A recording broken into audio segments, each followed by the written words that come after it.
Alright everybody, welcome back to another video. Today we are tuning into the Star Stream by Starbreeze and many others. I'm just gonna turn this down a bit for sound check. Anyways, I just wanted to do a quick intro right here. So here we go. Star Stream is basically an event that they're making. First of all, let's go to the About section. I don't know why they have it set up this way. About Star Stream.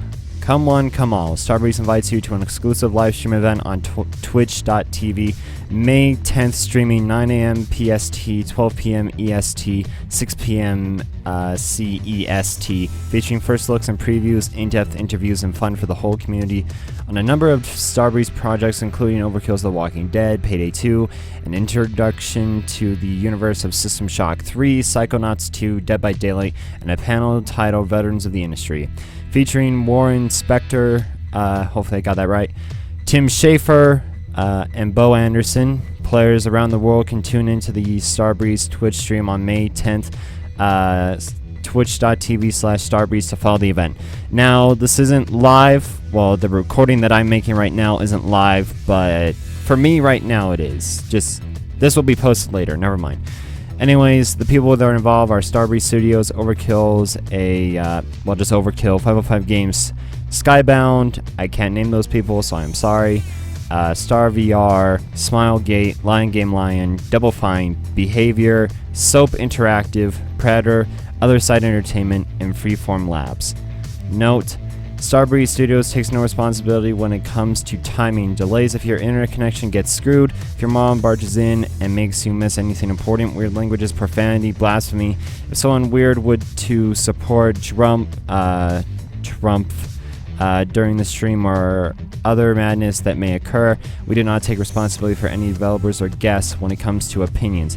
Pets they've chosen to have, like Sphinx cats, clothes they wear during the stream, or other stuff that they might claim.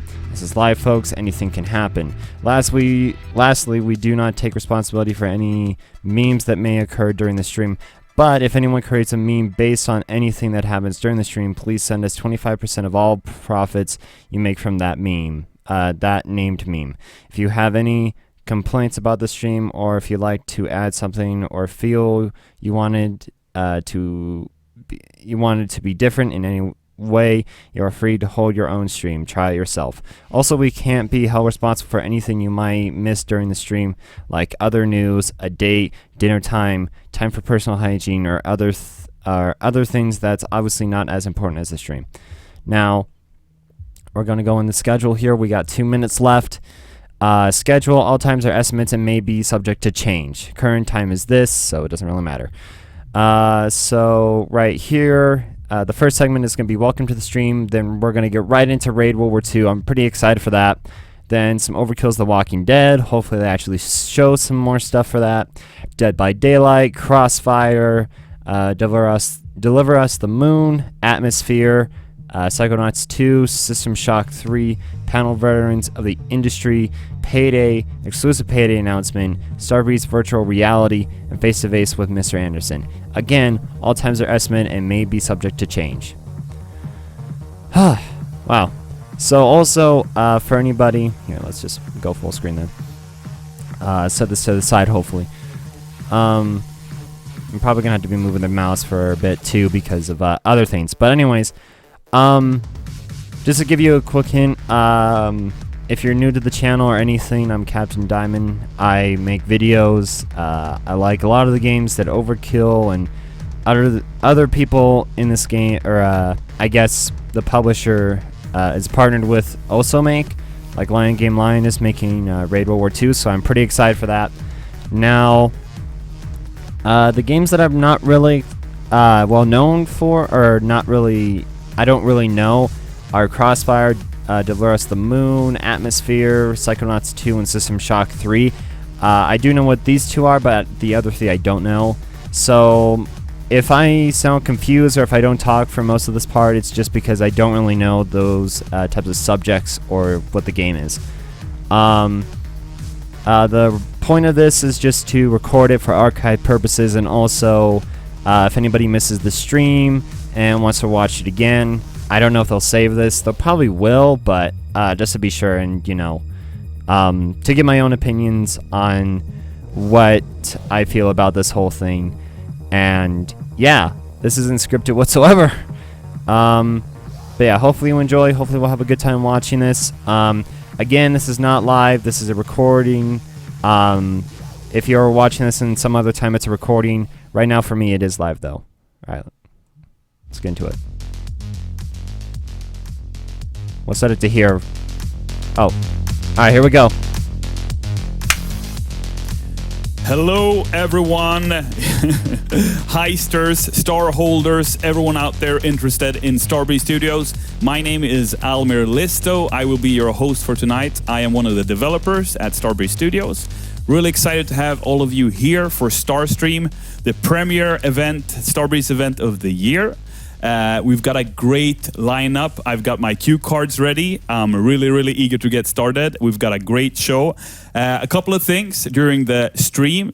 We've got a social media channels up and running. If you want to talk to us somehow anyway, you want to ask us something, you want to ask me something, you want to ask our guests something, you can do that. Make sure you use the hashtag Starstream17. Starstream17. We are going to have a great show today. We're going to talk about Overkill's The Walking Dead. We've got some great guests here. We've got fellow developers. We've got legends, dare I say it. We've got Tim Schafer. We've got Warren Spector here at the studio, and a ton of different things. How about we just get started? Let's do this. All right, everybody, here we go. Yeah. Welcome back.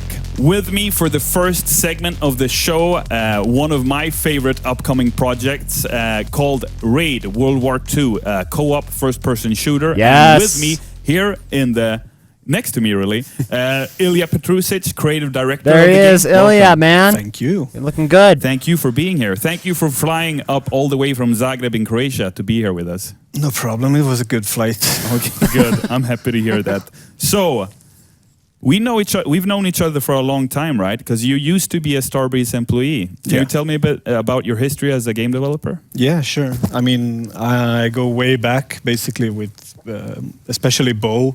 I worked at Grin way our back. CEO, Bo Anderson. Yeah. Exactly. And I was one of the co-founders of Overkill. Yeah, back in 2009. 2009, yeah. So 8 of us set out to, do some crazy stuff, and we started making Payday basically in a basement somewhere here in Stockholm.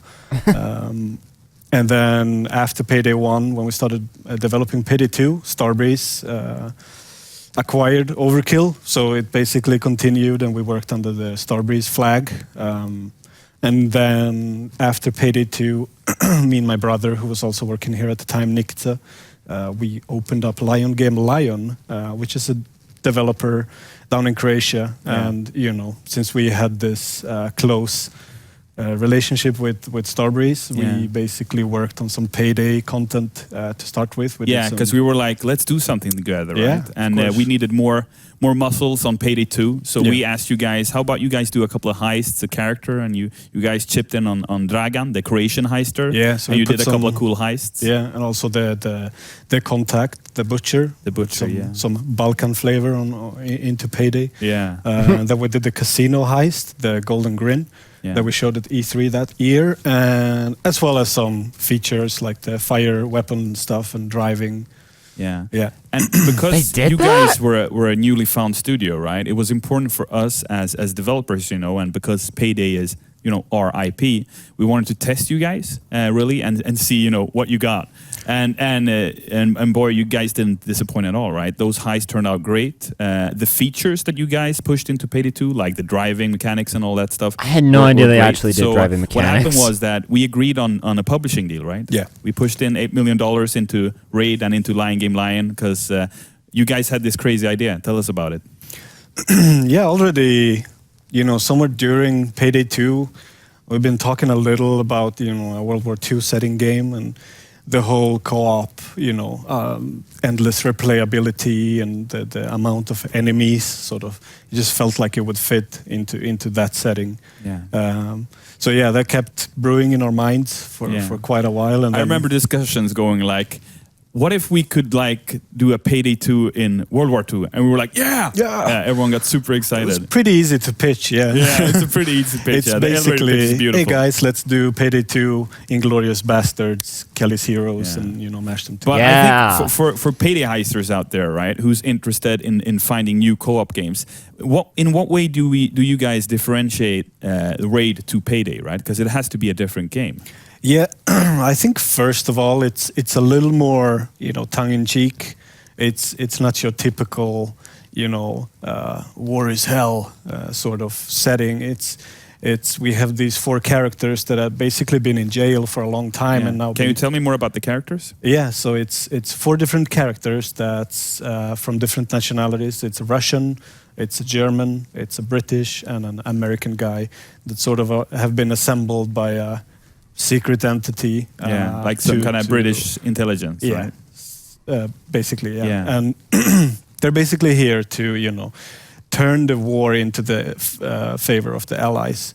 And the big thing is, they've been prisoned into a 2-meter concrete block, and they haven't seen sunlight for so long. So for them, it's not war is hell. It's almost like, oh, this is great. We get to run around. Freedom. So they've been in some kind of solitary confinement. They're like prisoners of war. And Mrs. White, I understand, she kind of saves these guys. Yeah, so she saves them on the premise of them needing to help the Allies out winning the war. Yeah. Because they need drastic measures. The war is not going well, and they need to do, as we call it, it's a small cogs to destroy the big machine. Yeah. So they do the things that maybe not regular army guys can really do. Yeah. And you being, I mean, we talked about your history with Starbreeze, right? And you now living in Croatia and pushing content with Raid together with your brother and your team.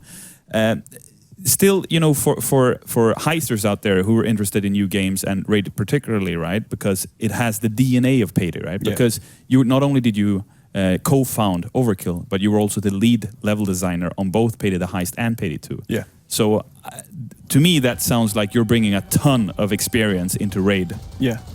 I mean, a good way to describe it, and it's because it comes from somebody else. When you hear it, you're like, yeah, that's true, It's very similar to Payday 2, but it's very different from Payday 2. Yeah. And it's basically the best way to describe it. It's when we showed it at PAX and had Payday players play it, they would basically say the same thing. It's differently similar. Yeah. So I think, We showcased the game at PAX East in Boston this year. And how was the reception there? It was insane. It was...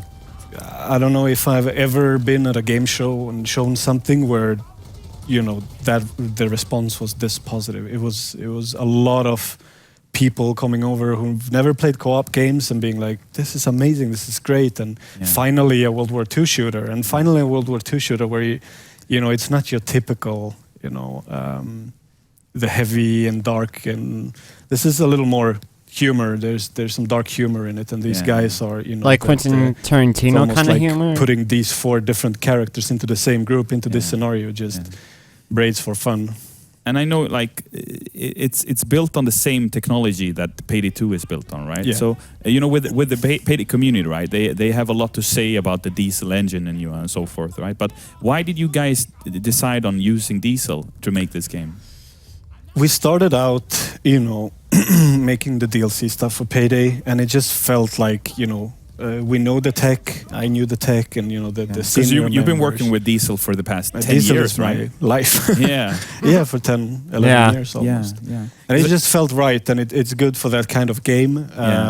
We did do quite a lot of enhancements, and it's running on 64-bit now, and we have streaming for faster loadings, and there's a bunch of stuff under the hood that we have worked on. Yeah, and I think as well, I think it's difficult for people to realize how difficult it is to find it. You know what I mean, in a video game, right? Yeah. And because people seem to like Payday 2 a lot, right? It has a high replayability, and it's not that easy to replicate that in a different engine necessarily, right? No, definitely not. Yeah. Not even in the same engine. Yeah. But So, what has been your main inspiration for the game?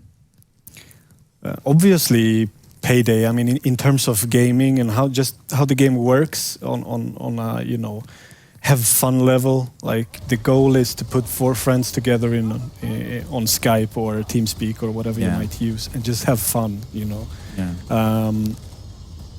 But it's also to tell, you know, a story where not everything has to be grand, you know. Yeah. Not every fight in World War II was this big Omaha Beach epic things. There was always a group of people somewhere that did something that, you know, this turned one cog and eventually made a big change in, you know, in the war. Yeah. So it's nice to go into detail and maybe tell some of those, you know, smaller stories. Yeah, and I know, you know, having worked with both you and Nikita, I know that Payday the Heist was really like, this is like a spiritual successor to Payday the Heist in many ways, right? Because for one thing, you know, that I think this game is so great at doing is the talking between the characters, like the banter between the 4 characters. Yeah. I know that's something that players always wanted more of. That's something that you guys really nailed in this game. Our producer hates us. But yeah, I mean, that's one of the things that we saw from the community, that they really like when the characters are in the world and they're talking and, you know, they're basically reacting to what you're doing. And we put a lot of work, and I'm really proud of the team of what we could achieve on that part, because it's a lot. So when it comes to post-launch, right? Because with Payday 2, because you guys are comparing it so much to this, right? We've been working on that game for the past 4 years post-launch.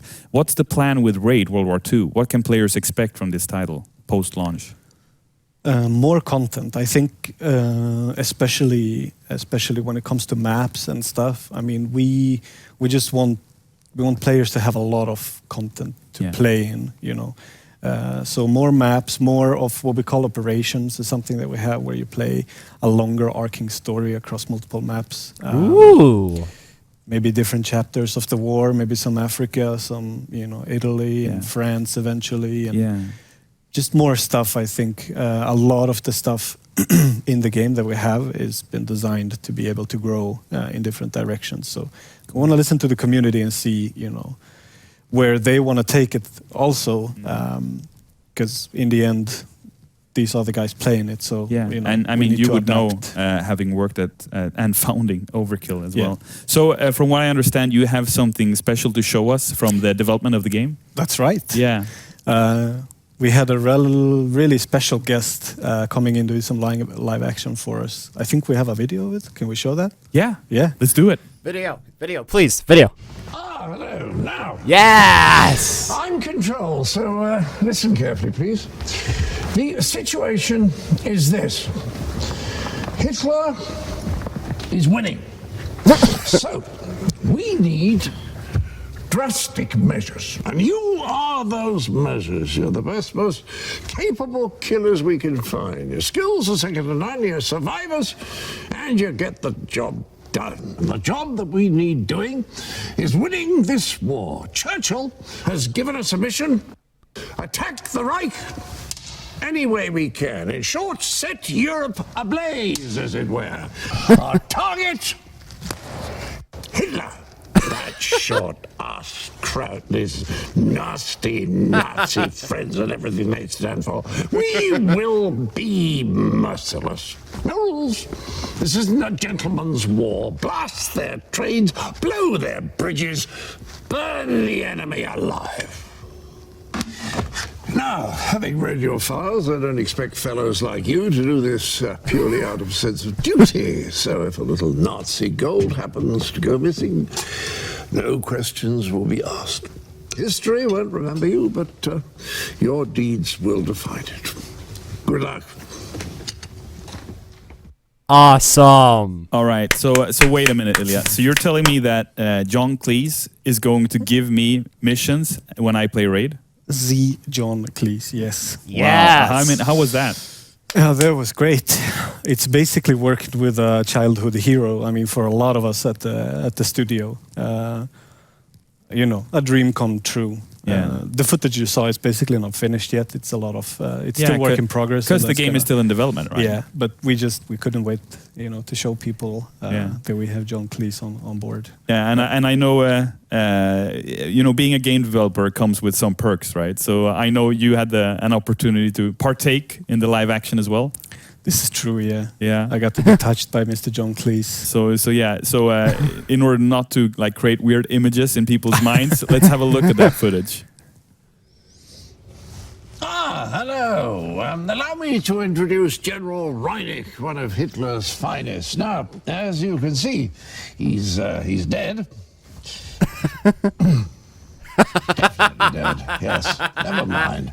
He can still be useful, which reminds me, the letter, please. Thank you. Dear Mr. Hitler. Couldn't have put it better myself. Now, make sure that Mr. Hitler gets this message before dawn. Okay. Excellent. This is going to be fun. All right, back from the dead Ilya. My signature move. Yeah, that was amazing. I mean, that must have been so much fun. Yeah, there was an opportunity to sit down in a chair and be, be in there. And be dead and be touched by John Cleese. Yeah. I love it. And, we've done a ton of live action stuff for Payday 2, so that's obviously playing on that as well. And I know for a fact that the Payday community enjoys those a lot. So great seeing that kind of stuff. The game looks amazing. The gameplay looks fantastic. I know you guys, just as us, live and die by gameplay. Yeah. That's the most important thing for us. It needs to be fun, right? And it needs to be replayable. So any final words to share right now? How can we, if I'm interested in Raid, what do I need to do? Where do I need to go? First of all, you go to our social channels. Yeah. So we have a Twitter handle, LionGameLion, at LionGameLion. You can find us on Facebook, and Raid also has its own Twitter handle called Raid World War II. So follow us and you'll get any news on Thank you so much, Ilya. So this was Ilya Petrosic, creative director of Raid World War II, developed by LionGameLion in Croatia. Games slated for end of summer, right? Both for PC, Xbox One, and PlayStation 4. Yeah, what can I say? As a Payday fan, Payday developer, I'm super eager to get my hands on this game. Soon, TM. Thank you so much, Ilya. Thank you, guys. All right, so good job, Ilya, man. That was awesome. We're going to talk about one of the most anticipated titles in the history of Starbreeze Studios. I am, of course, talking about Overkill's The Walking Dead. We had the opportunity to sit down with Michael Cruz from our partners at Skybound last week and do a bit of talking about the game. Let's have a look. Hey everybody, we're here at our Stockholm studio showcasing the highly anticipated Overkill's The Walking Dead. With me on my right I have Saul Gascon, the executive producer on the game. Hello everybody, and thanks Almir for the introduction. We are here today to talk for the first time about Overkill's The Walking Dead, our highly anticipated title. We have a team of around 80 people working really hard to bring the game alive. We wanted to bring everybody inside, but we have some space restrictions here. So we have with us some of them. Petra Pino, associate producer. Hello. And Joachim Eriksson, our art director. Hello. Hello. And actually, from LA, we have as well Michael Cruz, which is joining us from Skybound. Hey, Michael. Hello, everybody. Greetings from here at the Skybound studio in LA. Cool. Hello. So we're all here. So where do we start? There's so many things we can talk about, guys. Why don't we start with the basics? What is this game about? So Overkill's The Walking Dead is a multiplayer online first-person shooter in which you will need to cooperate with your friends to fight your way through an apocalyptic in Washington, D.C. Some good art. Loot, find other survivors, kill walkers. Actually, a lot of walkers. Yeah, but there's a human threat as well. I mean, there's going to be a lot of really bad guys out there. So. Yeah, indeed. We're working really hard on the human enemies, and they're not going to make it easy for you to complete missions. Yeah. No, you're going to be constantly fighting these other human survivors, and while constantly having this threat from walkers as well. And I mean, we really want to immerse players in this unique, rich universe that Skybound has created. So that sounds really exciting. How long are the missions going to be? We designed the game in a way that players can jump in and out whenever they want. So they can do 1 mission, 5 missions, 20 missions, right? So sessions of like 15 minutes, right, to like 2 hours if they want to. The most important part, and what we've learned out of Payday 2, right, is that whenever you put up the game, fun is the main thing that we need to give you, right? So that's our main objective in the development team. Exactly, and you'll always receive plenty of rewards every time you play, and it can be stuff like food, weapons, mods, and so on. Hold on. Is that the player camp? I'm sorry, I hadn't seen that concept art before, and it looks really good. We're really happy with the results. The player camp is the main hub from which players will decide their next step, right? Where to go, what to fight. All right, so I against, was etc., right that they etc. would basically make a safe Everything house. they will collect and loot, they will use it in the camp to create better defenses and protect the other survivors. Yeah, and also in the camp you will interact with other main characters and you know, meet other NPCs, and you will learn who they were and who they are now after the apocalypse. You know, speaking about characters and stories, at the end of the day, I'm really excited about what we're building together, guys. We can't wait to see both Skybound and Overkill fans play this game. Yeah, I think that the collaboration between our teams is invaluable, because here at Starbreeze, we know what kind of gameplay we want to produce, and then we have Skybound to match us, you know, and really help us enriching this universe that they created, you know, and like with interesting characters.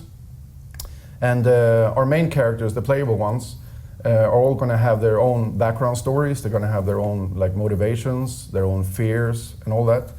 And this is something that the players will unfold the more they play the game. Exactly, and because each character is different, this is reflected in the way that you play them. They have their own skills, abilities, even preferred weapons. We're building a class-based system so that we set clear rules for players. They'll need to experiment and with different characters and skills to find the best way to overcome the challenges we present to them. For instance, in the video that you're seeing right now, you can see Heather. She's a scavenger class. So it's easier for her to find loot and to actually go sneaking through the levels. Like you see, for instance, in the video, she's taking down a walker with a silencer gun. All right, we're running out of time. Thank you, Joachim, Petra, Saul, for taking the time out of your busy schedule. Thank you, Michael. Looks Almir, good so you far. always bring the bad news. You know how it is, we've got a show to run, right? So we've got to head back to the studio, talk more about the other different projects we've got going. Saul, anything else to add on Oracle's The Walking Dead? Well, I would like to say to all Overkill and Walking Dead fans that we're building a highly replayable co-op game. We're here for the long run, so we will keep supporting the game with new content after launch for years to come. What is important as well is that we've built the game based on the root of gameplay first from Payday 2. So I hope that you guys are as excited as we are with this game. Thank you. All right. Awesome. Bye, everybody. Thank you guys for having me. Thanks. Also, to talk about Raid, I am kind of sad that there isn't a Swedish character, but it's all right. All right, we're back, everybody. Yeah, I we're hope back. you enjoyed watching some of that Walking Dead stuff. I It looked did. amazing to me. I always get happy when I see it. And like you say in Swedish, den som väntar på något gott väntar aldrig för länge. Moving on. Gosh darn It's it, I don't know what that time means. to visit the realm of the entity and talk about our horror game that we're making together with Behavior in Canada, Dead by Daylight. With me on link They're all Canadian? the way from Montreal is Mathieu Cote. Let's have a look and see if he's here with us. Mathieu, are you here? Yo. Hi. Hi. Hello. How you doing? Good, thank you. How are you? I'm fine. No! Ah, gosh darn it. What's going on? Oh, hold on, we back? Alright, I'm sorry for the little inconvenience here. But, to give some, I guess, thoughts, so far, I think I'm excited for Raid. Obviously, I'm excited for Raid. And that trailer, the little things I was really excited for. I'm glad John Cleese is there. Here, I'm going to have to restart the stream. Hopefully everybody's okay with that. Give me a second here.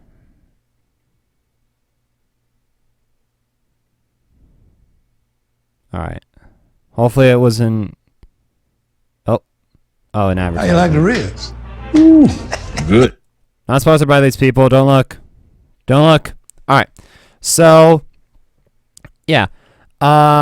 Raid was awesome to look at. Overkill's The Walking Dead was awesome to look at. Finally, some stuff for it. Dead by Daylight, I find it as an okay game. Not entirely sure if, I'll play it like soon, but it looks all right. So let's try and get back in there. Come on. No, okay, good. That keeps being recreated over and over again. All right, here we go. This is a procedurally generated nightmare where players hunt down other players.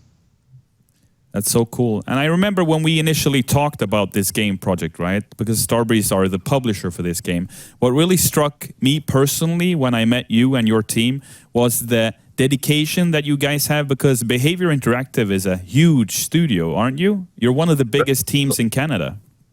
Well, it's one of the rare studios also that is based here. It was actually formed in Quebec City almost 25 years ago, and now we have a splinter group or a business unit that's slightly different called Behavior Digital, which is dedicated to creating our own IPs and making games that we want to play and making them our way.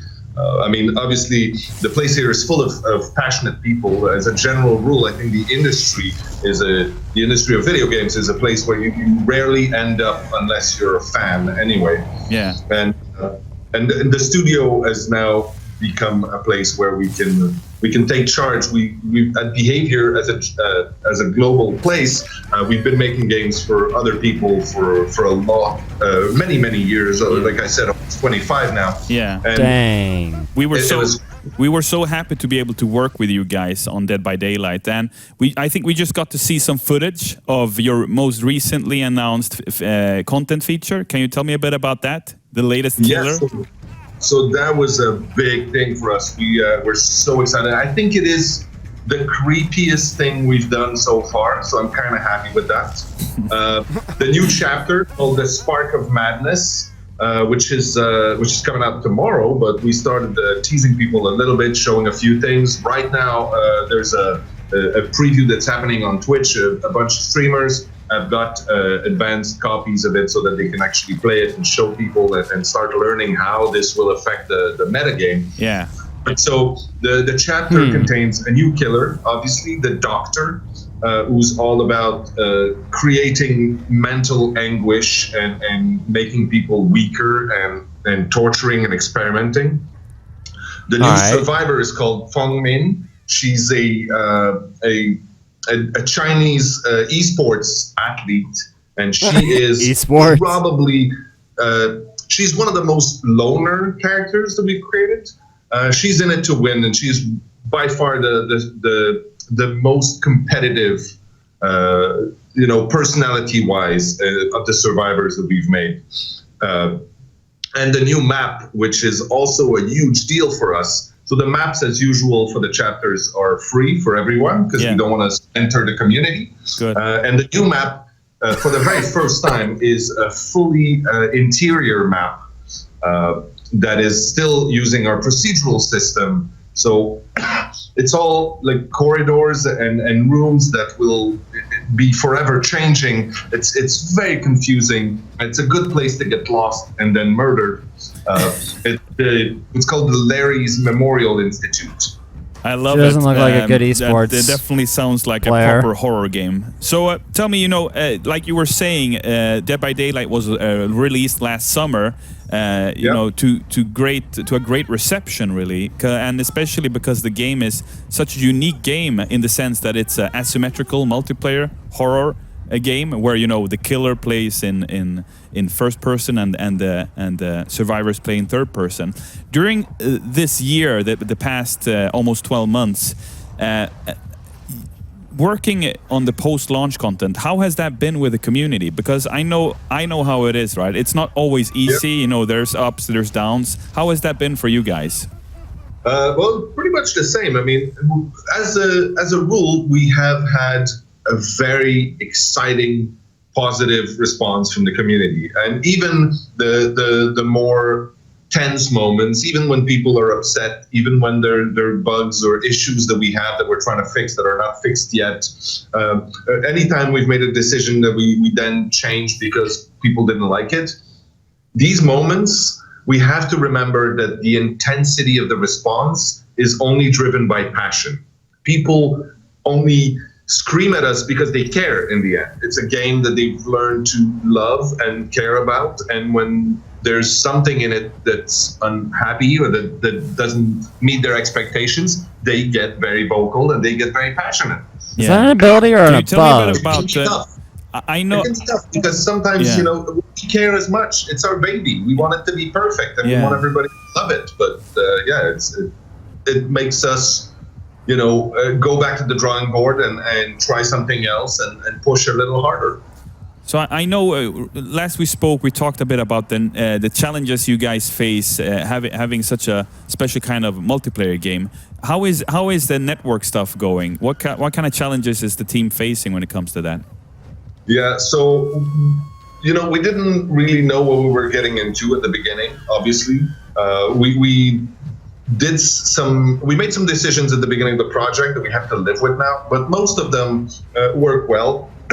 In the last few months, we've been able to improve our networking and matchmaking quite a lot. There's still a long ways to go. We know that, but already today, when people are trying to play, getting into games is much easier. And it's much smoother. There's always going to be a balance between who you're matched with. So, it's either you're going to be in a game and the different skill levels are going to be a little mismatched, or you're not going to get into a game quickly because we need to find the exact match for you. So there's sort of a balance to find in there. There are also obviously a few network issues, but that's sort of easier to fix in a sense because it's code that you need to clean up and work at. And I think what's important as well is that when we last spoke, we talked about you guys having a community manager, voicing the concerns of the community, and the importance of having transparency with a game like this that is continuously developed post-launched. From what I understood as well, you guys recently put out a big patch, right? How did that turn out? That turned out very, very well. It was a long time coming, and we were chasing one specific freeze that we really hated, and we're still struggling. I mean, we fixed most of the versions of that freeze, but we've still seen traces of it here and there. But it's very, very low repro rate at this point. But the patch was delayed for about 3 weeks for that.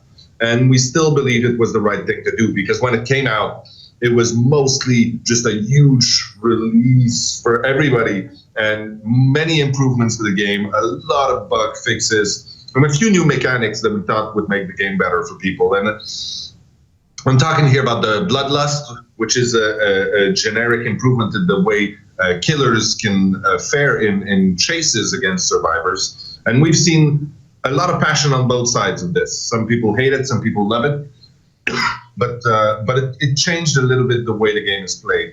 There was an article lately that I talked into it about the new chapter, and I was saying how every time we make a new killer, every time we make a new chapter, we try to break the game. That was a misquoted and put everywhere, obviously out of context. But really what we're trying to do is shape the meta game, force people to reevaluate their old strategies and find new ways to play the game, find new ways to be successful. Precisely, yeah. And we did that, I think, very well. The new the Doctor is a completely different way of playing the game, and the interior map is going to change everything too. Dead by Daylight, obviously for Starbreeze Studios, it being the first published game that we made together with you as a publisher, holds a special place in our hearts. But what people don't maybe realize watching this stream is that it's currently only available on PC and Steam, right? But it's in development and it's going to come to both Xbox One and PlayStation 4. Isn't that right? That is absolutely right. In June, it's actually happening right now. Yeah, so next month? Yeah, we're wrapping up the last few details. We're making sure that it's neatly packaged and ready to go. But yeah, people on PS4 and Xbox One will be able to start joining the Dead by Daylight craze. That's amazing. And what That's are the good. plans beyond that, beyond June, beyond being available on these 3 platforms? What are the plans for Dead by Daylight going forward? Well, you Tell me talked all a your little bit about plans. our community manager earlier. She's a big part of setting up our priorities because we want to make sure that what we're doing right now is mostly driven by what our players want. So the big thing for us is stability, making sure that the game is smoother, that you get into games easier, essentially creating a better experience overall. And then obviously we want to bring in new content. So we're going to have new killers, new survivors, and new maps coming, of course. We have so many other stories to tell. We're not done with that. The other stuff that we're working on right now also is creating strict and official rules for tournaments. There were a few very successful tournaments in the past in We're having every EA. place in the world, pretty much. And we want to be able to have people play against each other on a global scale. And There's for that, esports we now? establish what are the official rules of a Dead by Daylight tournament. So that's something that we're working on right now, and we want to push forward really quickly. How does Hopefully, that work? it's going to come in with some of our pleasant 1-year anniversary celebrations. Mathieu, that sounds absolutely amazing. Thank you so much for joining us for this call. I know you've been sick this week, so I really, really appreciate it. Thank you so much. It's okay. That's some tea helping me right now. But Awesome. All right, say hi to the team from us at Starbreeze Studios. Thank you again, everyone. That was Mathieu Cotte from Cotte from Behavior. And up next, we are going to talk about another internal Starbreeze project. I am, of course, talking about Crossfire Co-op, spearheaded by Andreas Hell, together with Saul Gascon. And we actually have an interview that I did together with these 2 fine gentlemen. Check it out. Andreas, Saul, nice to see you both. We're going to talk about Crossfire. Andreas, you're the producer on the game, and Saul, you're the executive producer. Saul, can you explain to me what is Crossfire? Crossfire is a multiplayer online first-person shooter that is developed by Smilegate, a South Korean developer. It has 650 million registered users and a peak of 8 million concurrent ones. It's the most played FPS in the market and the second top-grossing multiplayer game. Wow, those numbers are unbelievable. Are you sure? Yeah, so I thought it was Counter-Strike. A huge game, right? That has a very strong community behind it, as well as a very strong developer who keeps pushing out content and updates for it. In a similar fashion of how we managed to keep Payday 2 alive, but with a more focus on player versus player. Tell us a little bit about Smilegate. Smilegate are the developer behind Crossfire. They're based in South Korea, and based on the immense success of their IP, we are expanding with them right now, preparing a co-op experience based on their universe. We entered a partnership with Smilegate to create an all-new Crossfire game. It's also a great opportunity for us to bridge a gap between the Eastern and the Western market, and also a fantastic opportunity for us to create a new co-op game from the makers of Payday 2, but in the Crossfire universe. Andreas, can you tell me about Crossfire Co-op? What kind of game is it? What are we trying to achieve here? We want to create There'll be the a test ultimate at the fantasy end. of playing as a mercenary with your friends. We also want to take the co-op gameplay to the next level. Payday 2 is a great game to play with your friends, and we want to leverage on that base and expand upon that. So it sounds like we're building on the success that Starbreeze has had with Payday. Can you explain a bit more about that? We learned a lot from the development of Payday 2, and that's why we're also having Payday 2 developers currently working in on the Crossfire game. We found our style, and we want to continue on that path and make sure that we develop the best possible game within that genre together with Smilegate. Saul, can you tell me how is this game different from the original Crossfire? So our Crossfire, we are basing it in the same universe, so players will be able to choose between Global Risk or Blacklist. These are 2 factions that are confronted. The big difference here is that we are a co-op-based game, so you will have to, together with your friends, engage into battles and fight for the objectives that are set up for you and your team. You will choose between a range of mercenaries. Each one has a unique class. That means different skills, different years, different vehicles. And the whole idea is that you are creating your private military company, and through contracts, basically you can expand your own battle capabilities. That sounds really interesting. Andreas, can you tell me more about this? The overall theme is going to be focused on warfare, but with an overkill touch. So we've taken inspiration from a lot of classic action Hollywood movies. So it's going to be energetic, fast-paced. You're using your weapons and vehicles to plan and prepare for missions, all together with your friends. So it's still about being very tactical, but with an over-the-top touch. Guys, this sounds like a great game. We're super excited to work together with Smugate and expand the Why do I feel like I'm watching a Telltale game? Yeah, we're looking forward to talk more about the game in the future. Thank you so much for talking to us a bit about Crossfire Co-op. Thank you. So before we end this, I don't know what Crossfire is. I had to look it up. It looks pretty interesting. The other thing too is, all right, I feel bad that for. was a bit about Crossfire, and let me just say on behalf of the rest of the Starbreeze and Overkill crew, it's an absolute privilege to be able to work on such great IPs such as Crossfire and The Walking Dead. Working with partners like Skybound and Smilegate, yeah, what more can you ask for? Up next is a break, and we'll be back soon for more video games and more cool stuff. Thank you. All right, thank you, Almir. All right. So we're on break now. Alright, we'll be back soon, okay. Alright, so to give some thoughts that I currently have right now. Really good presentation, I think, so far. The reason why I was laughing a bit was because Almir's responses kind of... Can you tell me more about the Sand People? Oh. What's this?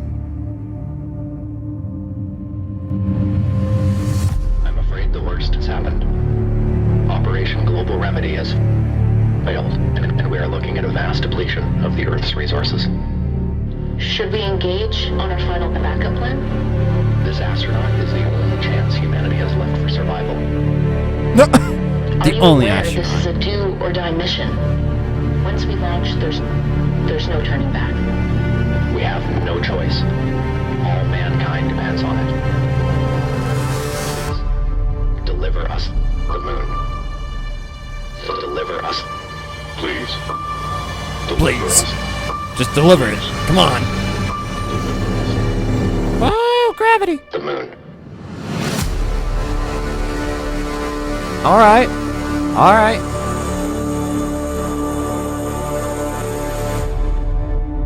Looks good. Looks good. Okay, what the heck is this? I'm turning this down. Anyways, yeah. So current time right now is 1841 CEST. We actually went up ahead technically because we pretty much ended on Dead by Daylight. We just ended on Crossfire, so now we're on Deliver Us the Moon. Also the thing is that Dead by Daylight, the reason why I don't really play it anymore is just because I don't know, it's not really the game that I was hoping for. Anyways, let's take a look at this trailer.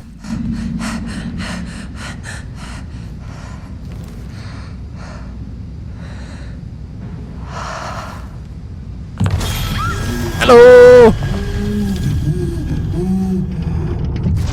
I am scary character. But I also heard a lot of problems with Dead by Daylight, and that's kind of what's put me off about it. But I don't know, maybe someday I'll play it. Oh, we gotta take a little look at this again. Kurgan is just not the name of one of the raid characters. Kurgan is a Slavic term for a rural mound. Alright. The character of Miss White is a nod towards real World War II heroine Nancy Wake, one of the most wanted members of the SOE.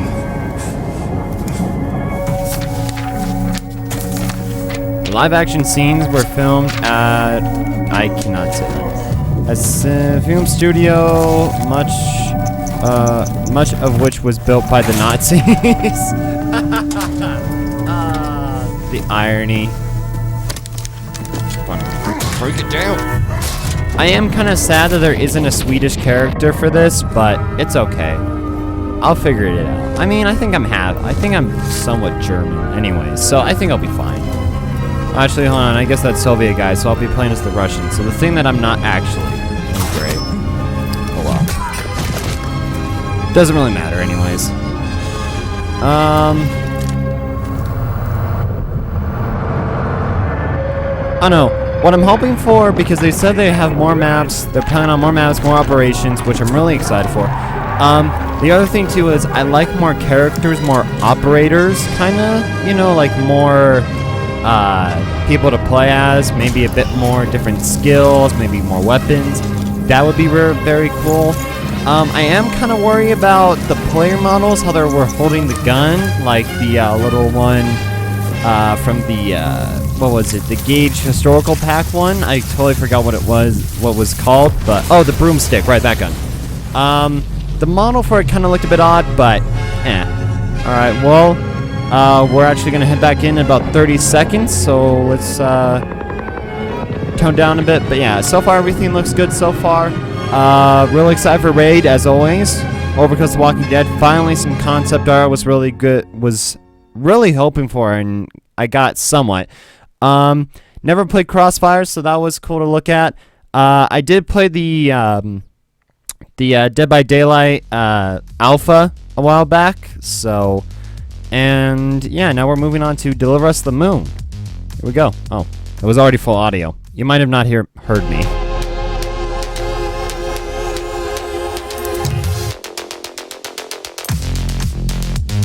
Welcome back. What the heck is this? You did what you needed to do during the break, because now we're back in action. So sit down, relax, and enjoy what's coming up next. Shoot. We are going to talk about Deliver Us the Moon.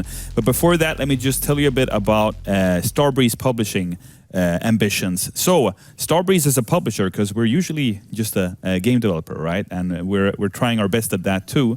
But yes. Because we did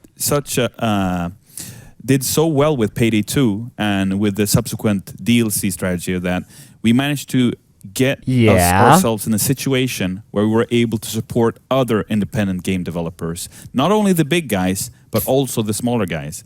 And for the smaller developers out there, we have something we call the Indie Labs. So the Indie Labs is the Starbreeze indie label, basically. And for any smaller developer out there, if you have a project that you're eager to find a good publisher for, yeah, we can ask these guys what they think of us. So with me here in the studio, we have Keoken Interactive. Welcome. Pleasure to be here, man. We have Jordy. What's up? Welcome. We What's have up, man? Koen. Starbreeze right here. So, hi, guys. So, Jordy, tell me a bit about yourself. Well, I am the head of business developer for Keoken Interactive. Are you wearing a suit under that? Dude, that's gotta be hot. Basically sit here with you today here. Cool. Yeah, we're happy to be here. I can assure you that. Awesome. And how about you, Koen? Yeah, I'm the CEO. I started the company, and I kind of do everything and nothing at the same time. Cool. Yeah. And should I be ignoring the beautiful outfits you have, or do you want to tell me about them? You should be admiring outfits. I can't ignore it, obviously, right? Well, what I love about it is actually you have one as well. I do. Yeah. Well, these outfits, we had a Kickstarter. I don't know if people know. We'll talk about it a little bit later, but they were actually a reward in our Kickstarter, and we wanted something that kind of broke the fourth wall in our game. Yeah. So we thought we need like a spacesuit. Yeah. And then we shopped around and we found this farmer in the south of the Netherlands who we've ordered so many suits from him. I think he actually asked us, like, what kind of operation are you running? No, these are just farmer suits. Or some kind of club, put a patch on, you got a spacesuit. Yeah. Especially with the whole Kickstarter rewards, there were a definitely. lot. They were like, is this an army of what? Yeah, he thought, this is a seriously industrial farm you got going there, man. It's beautiful. So, guys, tell me a bit about Keoken Interactive. Tell me about your studio. Well, yeah, Keoken Interactive, I started it around 3 years ago, and the name is actually funny. It's my nickname when I was doing esports myself back in the day. In a game actually looking like Payday. It's kind of like the Counter-Strike period. So it was Soldier of Fortune 2. Yeah, I remember the first game. I love that one. Yeah, it was amazing. And yeah, I wanted to be the number one in like these clan-based ladders at the time. So. And 4 years later, it happened. So I thought, like, if I would make a game company later on, it might, bring me luck a second time. All right, cool. So, if I can add, it's a wonderful place to work. I want my boss to hear this. I really enjoy it. I'm glad you brought me back. It's just been a wonderful ride, and I think that seeing it grow now, it's just been really amazing. And the game taking the shape it's taking, it's just amazing. Where's the studio based out of? The studio is based in like nearby Amsterdam, near the airport.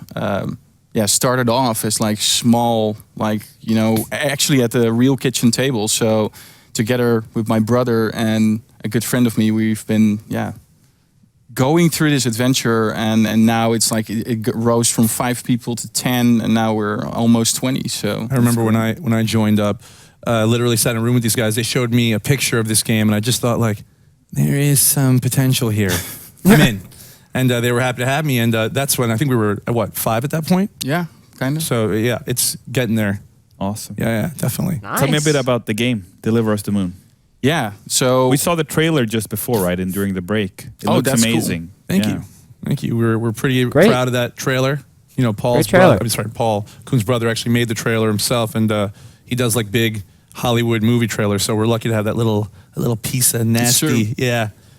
So it's when you start a company, I think at the beginning we went for a horror game, and we worked on it for 9 months in an engine that was just not cutting it for us, because I like these big experiences, especially because I like to play them myself. After we've done that 9 months later, we kind of wanted to switch engine, so we went for Unreal Engine, and I wanted to do a new project, so I told like the team actually to pitch something to me, and it was eventually my brother that had like the winning idea, and he called up like the concept Moon Man, and it was a guy living on the moon, and from that point we just took that concept and worked upon it like through the years, and it like what it's now. Yeah, it sounds great, but you guys used Kickstarter, right? And True. you were successful with Kickstarter. We did. We did a ton of research. I never thought I would be reading, like, I just got out of business school and I was reading like academic papers about Kickstarter and, you know, the right timing and everything. We finally, we launched it. That was, I can definitely tell you that was the most stressful experience of all of our lives. For sure. At first we were running it 24 hours, and Kickstarter, like the way it works is kind of like a parabola. Yeah. A downward one. So in that middle part, that desert of hardly any backers, it's so tough. Yeah, I bet. But we got really lucky. I was basically doing what sleazy people do. I was spamming emails to every YouTuber or Twitcher under the moon, and we got a lucky hit, and the guy turned out to be amazing. It was the biggest YouTuber of Germany. Yeah. Randomly, we were not expecting that at all. We never heard of him, but we had a Twitter account that Who overnight. is he? His name is Gronk. Yeah, I can actually tell you that. Yeah, please. When that happened, when he just played the game, you should know that he has around 30,000 people watching him at the time. So my phone was like moving on the table, and I was almost fell off. Right? What is a Gronk? And I was reading it. And I was like, actually, you're being like live streamed right now. I'm like, what? So.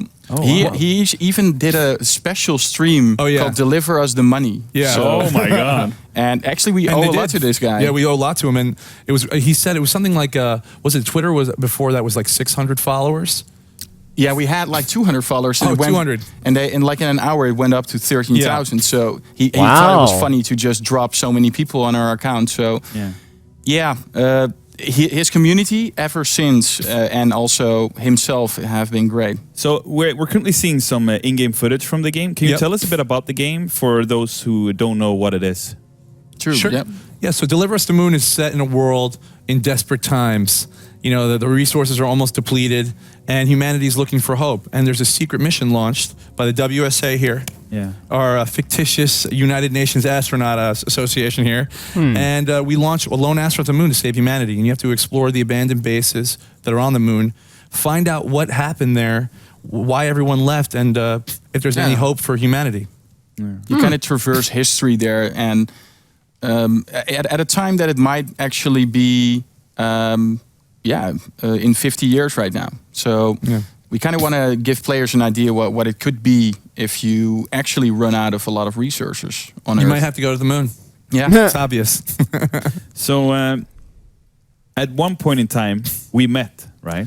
We did. Yeah. And what happened then? Because you guys obviously had a successful Kickstarter, and that's impressive because that's not the easiest feat to achieve. Yeah, right? that's not easy You were at looking all. for more. And what happened? Maybe that's the beginning when we when we hit the Kickstarter, I was already looking like, okay, so how is this game shaping up? So the Kickstarter immediately allowed us to travel and to show this game around the world. And I remember you and me being invited to E3. Microsoft actually reached out to us and said, the game looks amazing. We really would like to have you at the Microsoft conference. And we thought, like, we're small potatoes. Whoa, we could actually be in the big screen there. So we went, and it was a hugely awesome occasion, and it was amazing to see our game blasted over there. Kind of a similar feeling to right now looking at it out here in the background. And after that, one of the guys from Microsoft said, you got to meet this dude, Almir. He's a good guy. And I said, oh, really? So I reported back to Koen. I said, hey, Koen, I just had a great meeting with Microsoft. Things were great with them.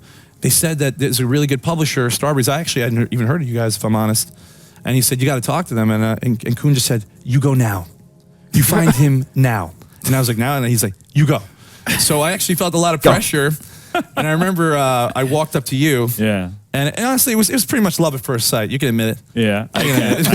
Back then, you had like a more aggressively manly beard. It's true. You did, yeah. I had to cut it short. Yeah. I remember I walked up and I said something like, hey, man, I hear you're the guy who's going to play our game. I published it. And you were like, what the hell is this guy? I heard you want to talk to me. I was like, yeah, you want to check out the game? And you were like, let's check it out right now. And I remember going, all right, let's do this. Yeah. Rock and roll. Yeah. One thing led to another, and here we are. That's it. Beautiful the romance story. continues. It does, yeah. Cool. So, I mean, looking at I see the a trailer, meme here. It's very atmospheric. Tell us about the vision for the game. Yeah, so Paul and me are extremely hyped up by space itself. And of course, we love movies like 2001, Interstellar, Gravity. And somehow I just, because kind of Unreal enables us to make beautiful games, I wanted to like feel, or let people feel how it is to be an astronaut, or at least kind of feel the sensation of it. So we took it from there, and slowly we started to understand that you also have to implement cool gameplay stuff. So you grab like all these specialties around you, and suddenly it evolves to, I think it's more like a lunar adventure experience, you know? Yeah, absolutely. And but I'm thinking, with a sci-fi game, making sci-fi games is hard, right? Yeah. Because they have to like stay true to the sci-fi kinda. It's true. And not become quirky or weird. Sure. So how much research are you guys doing to get that authentic feel that you're after? We do quite a bit. You know, our story guy does a lot of research. So, and because the game is set in the future, I want to let you know that some of this stuff doesn't exist, but it's being thought about.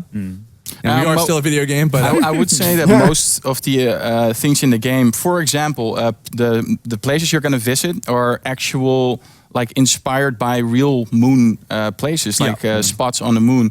Or, for example, there's called in the game, it's an MPT system. It's a microwave transmitting system, actually being researched by the Japanese right now to transmit energy to like without cables and anything. So it's sometimes we can like stick to real tech, and sometimes we have to just inspire or get inspired, because we also need to make a fun game. If it sacrifices fun, we're not sure we're willing to do it. But we also want to be. We consider it a hard sci-fi game, so we're actively investigating. Like you said, the maps. Even their demo that we recently did at PAX East. That crater is an actual crater on the moon, the Reinhardt crater. Yeah.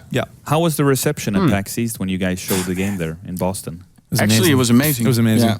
For us to see a line of people for our game, that's a special thing. What also, I'm fascinated by how many differences there are in people. Like it ranges from like 10 to maybe 80 years old. Yeah, and man, woman, 80-year-old, 5-year-old. I remember being there and seeing so many different kinds of people, playing your game and trying it out. What were their sentiments? What did they think?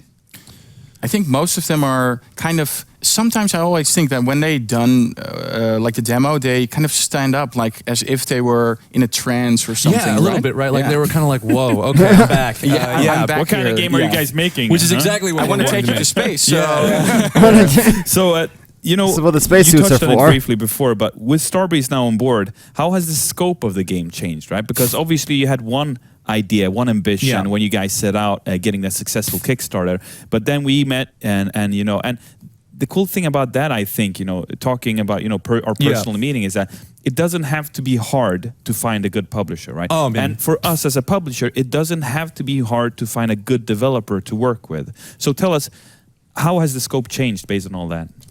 Yeah, well, huge. Mostly, when you really are setting your goals like this, and actually, for me, it was very clear that I needed partners to just help me, and mostly on the part that, of course, with like a bigger budget, you can like raise up the scope a little bit. Like you can work and actually put more assets and more detail into the game. But also in terms of like knowledge and experience, it's super important. We have never released a game, so I like to have people like watching over my shoulder and tell me if I'm doing right or wrong. Yeah.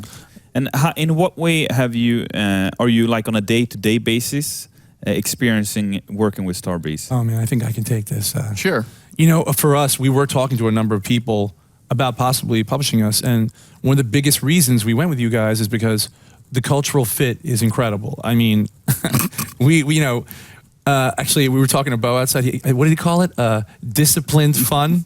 Yeah, true. I think that's the model. That's a good quote from him for Starbreeze. And I think we follow that as well. We like to joke around a little bit, but we always like to make sure we get everything done. Yeah. Even me. I know it's amazing to hear, but even me, we make sure to get everything done properly. And with Starbreeze, we just feel more confident. If we have questions about something, what do you think? Feedback. Feedback's been incredible, and it's kind of like what we talk about in the office a lot is that partnering with you guys has actually made us a more professional studio. Yeah. I think, you guys being, 10, 20 people and now 20, right? But being 5 from the start and, starting out of the kitchen, like you were saying, I think for a lot of smaller developers, and I think people easily forget that, Overkill, where I originally were from, we were also a small independent developer originally, right? I think a lot of independent devs out there are afraid to talk with publisher and are afraid that they somehow will change the scope, but in a negative sense, right? That the publisher will take over the idea. What's your experience with that from having worked with us now? To be honest, I feel completely free. I somehow... It's better than before. We are actually in charge of everything still. Yeah. So in the creative process, we can choose whatever we want, even if there's maybe a direction we are not fully agreeing on. It actually doesn't happen a lot, but sometimes we, I don't know, sometimes we take the advice because we're like inexperienced, but sometimes, we can just go. I don't feel any pressure at all to actually change anything. I think the pressure is healthy, but it just feels like we've been able to make a game that we've always dreamed of. Not a lot of people know how hard it is to make a game, and to see the game shaping up the way it is, it really is an amazing feeling. And I think Starbreeze plays a huge role in that as well. Huge. It kind of feels like sometimes you're touched or pushed in the right direction a little bit, and that's all we need. And I think for people who are maybe wanting to approach you guys or any publisher, don't be afraid. There's a great quote by Wayne Gretzky. Actually, and as Sweden is a hockey country that just lost to the U.S. I want to point that out. They really hate that here. You shouldn't have brought that up, buddy. Go ahead. You miss 100% of the shots you don't take. Yeah, word. It's true. Thank you so much for sharing your vision. We're doing good on time. About Deliver Us the Moon. Any final words? Like if I'm interested in the game, I'm watching the stream. This is the first time I hear about it. What can I do as a gamer? Well, we have, because we have grown, we have a lovely community manager, Charlene. She's always eager to answer everyone's questions. On Twitter, on Twitch herself. We stream ourselves weekly. We stream Wednesdays and Thursdays, usually. DeliverUsTheMoon.com will actually lead you to all these places. Just talk to us. And also, I want to also address that people who backed us on Kickstarter, thank you so much. You're the reason we got to go to E3 and the reason we got to meet this fine gentleman over here, it's very Mr. true. Almeida. Yeah. Thank you, Kickstarter, for introducing me to these fine gentlemen, and for being great people, right? Because we really appreciate working with you guys. Thank you so much, and really excited to learning more about the game. Thank you. So next up, we have we're gonna continue on the indie label stuff. Really good. We're gonna talk about another game called. Antisphere, and we've got a beautiful trailer about the game, and we're gonna talk more when we've shown it. Well, Deliver Us the Moon looks good so far. Oh, what the heck is this? Oh wait, is this what I think it is? Oh. I mean, it looks alright. I remember seeing this game. I don't hate it, it's just kind of like... It's not my type of game, I would say, but it looks really cool. Player customization. Pick a different face. Special weapons, alright.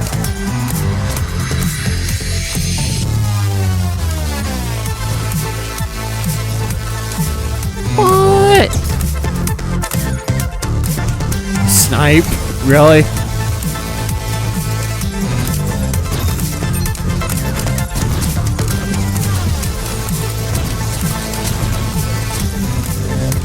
Wait, so...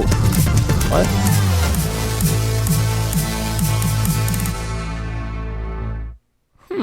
All right, welcome back. So what you just saw was Antisphere. It's made by Soap Interactive, another indie label title that we are publishing today. So we're pushing right now on Steam the pre-order button. So if you're interested in this game, definitely check it out. The pre-order is going live right now. You're gonna be able to get the game for roughly $10. It's a really cool twin-stick shooter, multiplayer game where you basically fight it out with your friends. Definitely try to check it out if you can. And in order to entice you more, if you are a Payday player, check this out. We've got some cool Payday swag, some cosmetics. If you're interested in Antisphere, we've got 2 masks that we're gonna give the Payday community for free to celebrate us launching Antisphere on Steam. Okay. And we also have an additional 6 masks that you can get if you purchase Antisphere on Steam. Oh, okay. So these masks are only available if you purchase Antisphere on Steam. Of course, so you make check the that cool out mask if you're interested paid. in a new game like this. All right. Nothing wrong with that. It's just like they're really... Read I like more these about ones the game better. on Steam. All the information you need to know is available there. It's coming out on July 14th. So, yeah, check that out for sure. Next up, we are going to talk about one of my favorite game IPs ever. I'm, of course, talking about Psychonauts 2. Hi everybody, I'm Tim Schafer, the president and CEO of Double Fine Productions. We have made a lot of games over the last 17 years, but the one we're most famous for, and the one for which people have most demanded a sequel, is definitely Psychonauts. And that's why I'm so excited that we're finally making a sequel to this great game with our backers on Fig, and also our good friends at Starbreeze. Psychonauts is an action-adventure platformer where you play as Raz, a young acrobat with psychic powers who can go into people's minds, fight their inner demons, wrestle with their nightmares, and unlock their secret dreams. Because the levels of Psychonauts are set inside the human mind, anything can happen. We can go to any world, create any character, and change the gameplay in unexpected ways. But all this craziness still has meaning, as everything you interact with gives some insight into the emotional lives of the characters in the game. In the game, you can do anything an acrobat can do. Walk on a tightrope, swing on a trapeze, but also you can use your sight powers to levitate things, set fire to things, or see remotely with your mind's eye. In the sequel, we'll be bringing back everything players loved about the first game. The creativity, the surprises, and the humor. We'll also be adding new sight powers, new abilities, new characters, new worlds, and modernized, polished gameplay. We'll be posting regular updates so you can follow along as we create this psychic odyssey through the mind of misfits, monsters, and madmen. We are really excited to be bringing Raz to a whole new audience and really looking forward to bringing you back into the world of the Psychonauts.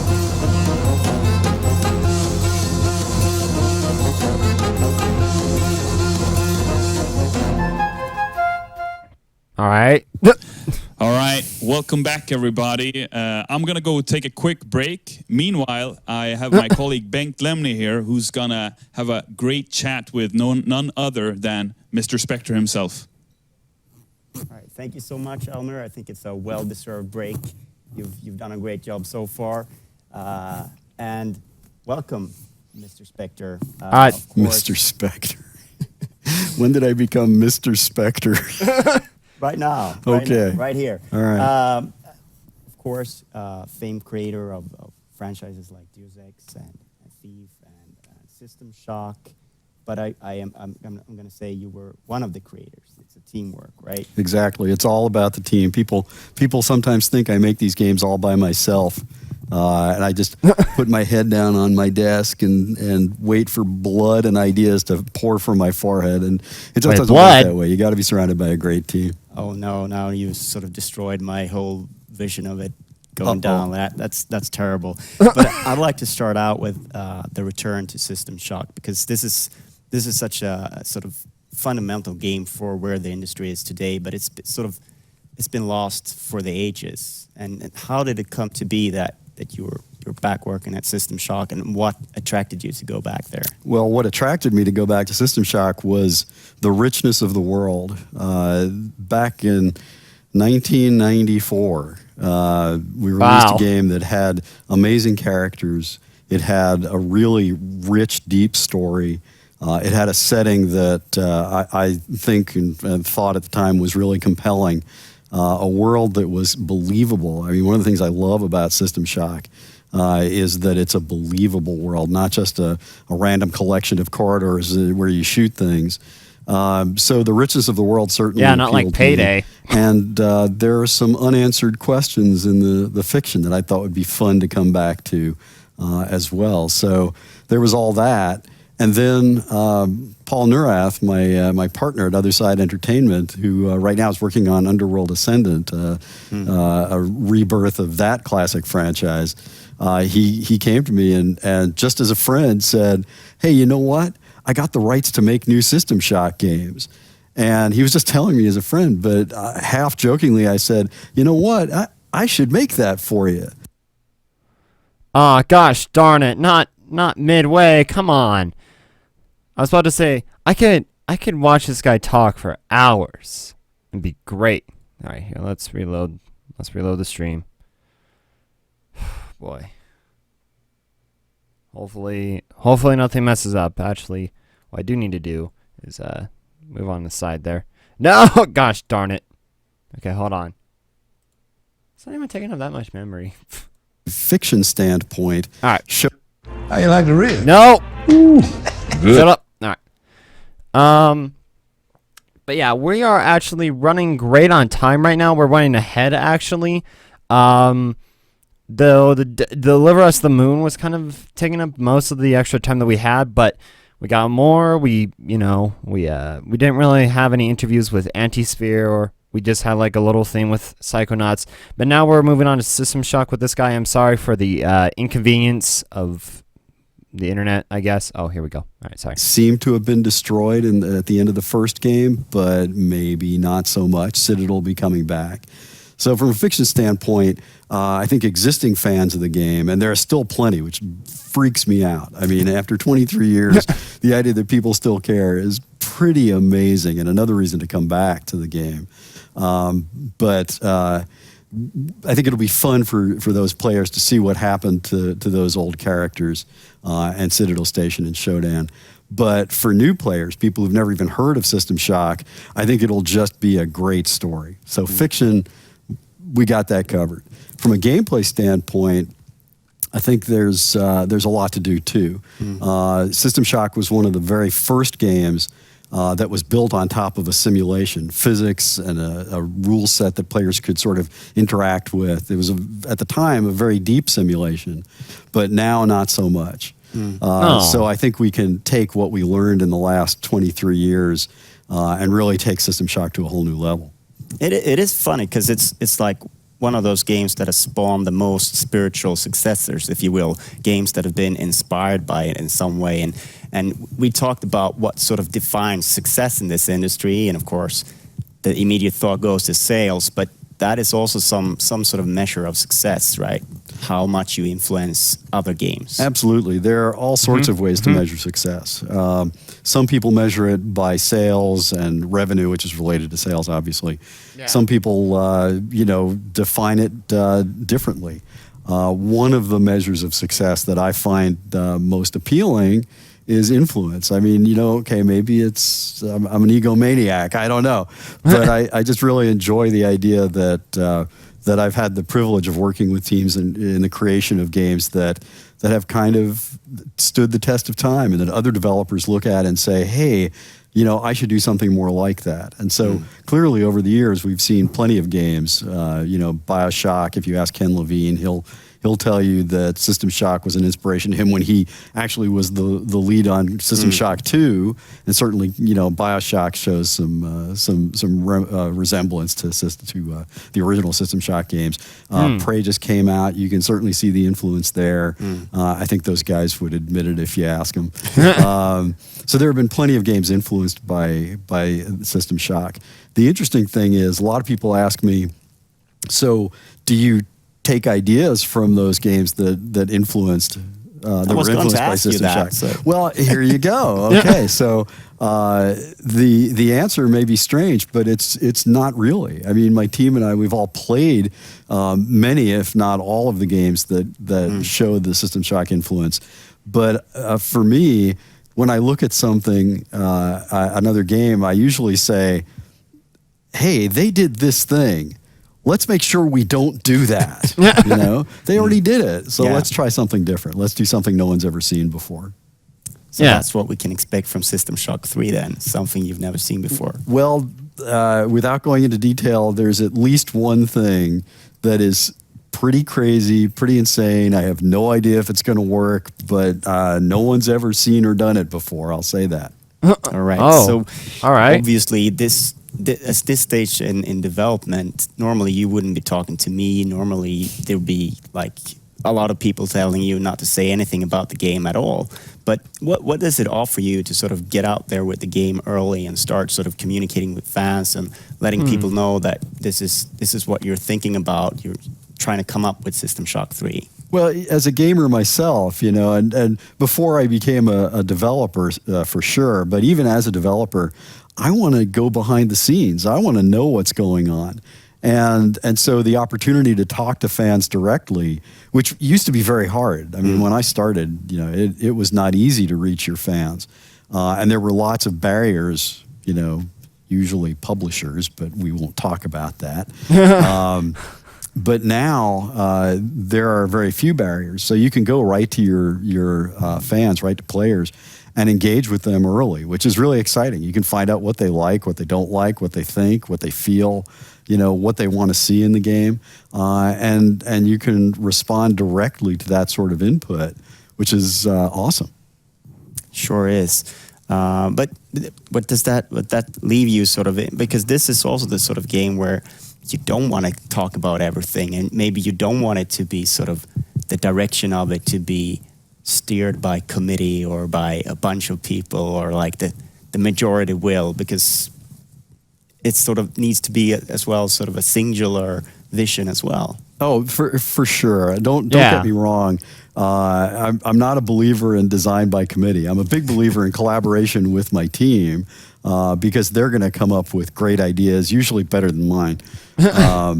But it's definitely not designed by committee. And you can't really have fans design the game, but you can get input from them about what you're thinking. It's still, you're right, there has to be a singular vision.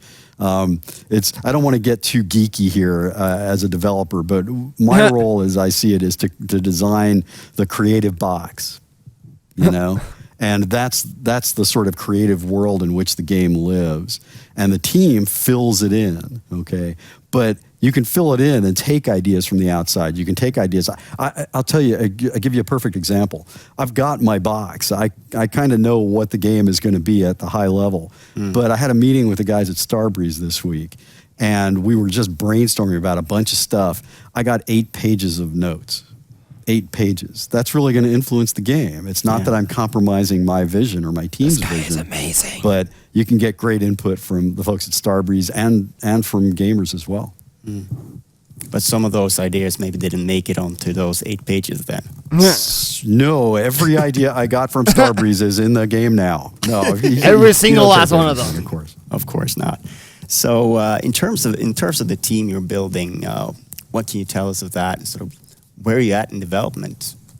We're still pretty early. We're in the concept phase. We're pretty far into concepting, actually. That's where you decide what game you dream of making. It's really a dream vision. And I've been working with my tech director, Jason Hughes, my art director, Arturo Palacio, and my lead designer, Chips Brogna, to create that wonderful, ideal vision. Pretty soon we'll be transitioning into pre-production. And that's where reality smacks you in the face, and you figure out what game you can really make. But there are some key elements that are just core to the experience that you just can't compromise. And so you prioritize those early in pre-production. You take your biggest risks. You prototype like hell, and at the end of pre-production, you know how you're going to build the game, and then comes the grind of production, where all the assets get generated, where all the levels get built, where all the story elements get incorporated, and then finally the game ships. And if you're lucky, it's still the game that you imagined. I mean, when I start thinking about a game, I really do this. It's just sad. I sit back and I close my eyes and I imagine the game that's going to come out in 2 or 3 or however many years, and it always ends up completely different. but in the best cases, every detail can change, but it's still the game you envisioned when you started. That's the magic of it. Teams make games better, details change, but if you've got a strong vision at the start, that carries through. You open your eyes, and there it is, the thing you dreamed of. It's a magical thing when that happens. All right. So far, we can only dream of that, because today we're not showing you any footage or anything of System Shock 3. We're not there quite yet. But time has come to invite a couple of other veterans in on talk here, and we're going to have a panel debate called Veterans of the Industry. And Debate, great. Let's do it. Well, wait, you're stronger than I am. You're going to take me. I don't want to do that. Welcome, Bo Andersson of Starbreeze Studios.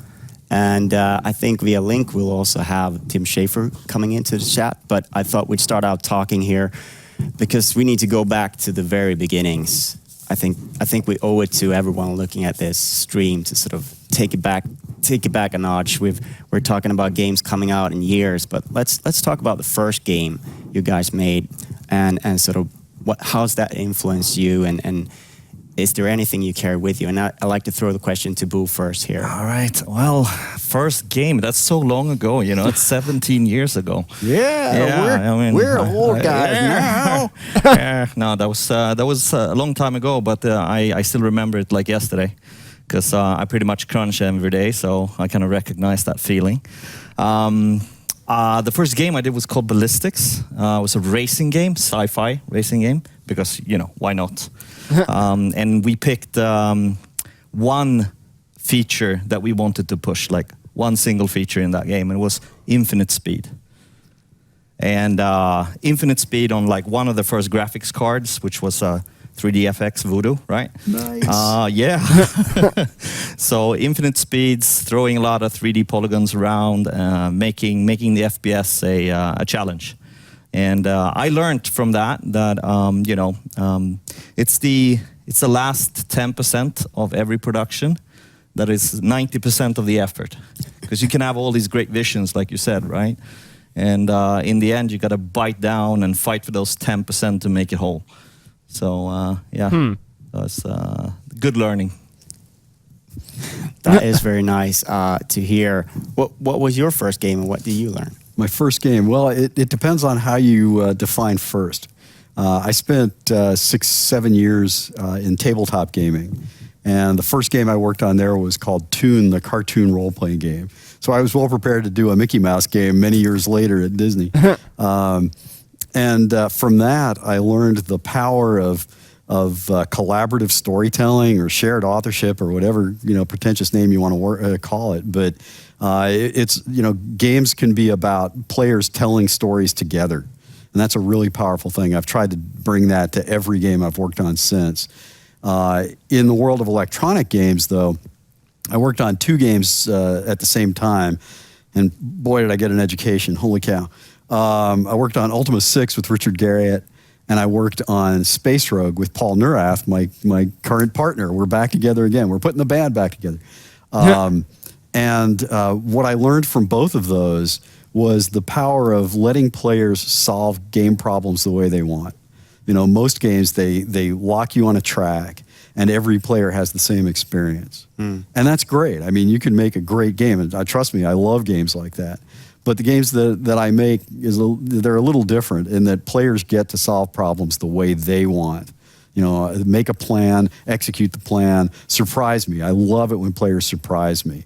And I got that right from Richard and Paul, who were pioneers of that sort of game. Right, we're going to throw it over to San Francisco and Tim Schafer coming to us from Double Fine Productions. Tim, what was your first game? Of course, Tim Schafer of Grim Fandango fame and Secret Monkey Island and everything LucasArts, and more recently Psychonauts, Broken Age. What was your first game, and is there anything that you learned from that you're taking with you? Yeah, first, hi everybody. Can you hear me okay? We can hear you fine. Yeah, we can. Oh, great. Awesome. Hi, Warren. Hey, Bo. Hey, everybody. Hey. Hey there, Tim. My first game that I ever worked on was this Ron Gilbert's Secret of Monkey Island, right when I started at LucasArts. And what I learned from that experience was, I was really young, and I learned how sometimes your craziest ideas are your best ideas, but you tend to censor them because they seem too weird. And one of the first things I was writing there was this joke about a three-headed monkey, and I thought, okay, that's stupid. No one's gonna tell you that there's a three-headed monkey. It's like, look behind you, there's a three-headed monkey. I'll type it in, temporarily, and then Ron will take it out. And then Ron came up and read it and was like, that's great, that's staying in. I was like, what? Are you crazy? And he's like, yeah, we're gonna have Steve Purcell draw a three-headed monkey. It's gonna be awesome. And I thought it seemed kind of scary at first to let this kind of stupid-sounding idea go into the game, but then once it got in, I was like, I can't believe I ever thought about cutting that out. And that's what happens a lot when you're brainstorming. Some dumb ideas are dumb ideas, but a lot of your kind of crazy sounding ideas, if you just work on them a little bit, turn out to be your best ones. And I think sometimes your own worst critic and censor is in your own mind and stops those ideas before they ever see the light of day. So just learning to kind of like let those ideas run a little bit and see which one of them actually work out, I think is what I learned from my first game. All right. It sounds like a good lesson for anything you're doing in life, not censor yourself. I thought we'd talk a little bit about sequels, because when I think of your careers, the three of you, I don't really think of sequels first and foremost. You've all dabbled in sequels, but it's not really what you're sort of known for. But right now, there are sequels in the air here. There's sequels everywhere. We're not talking about the sequel to Payday 2 yet, but of course it's being thought about. So I thought I'd throw it to you first, Bo. What is the appeal of a sequel? Why have you stayed away from it a lot? And how do you sort of approach a sequel, if you will? I think you don't just jump into a sequel. You have to let the game mature with the audience, and you gotta stay away from it a while, come back, play yourself. And you got to find that essence again of the game you made.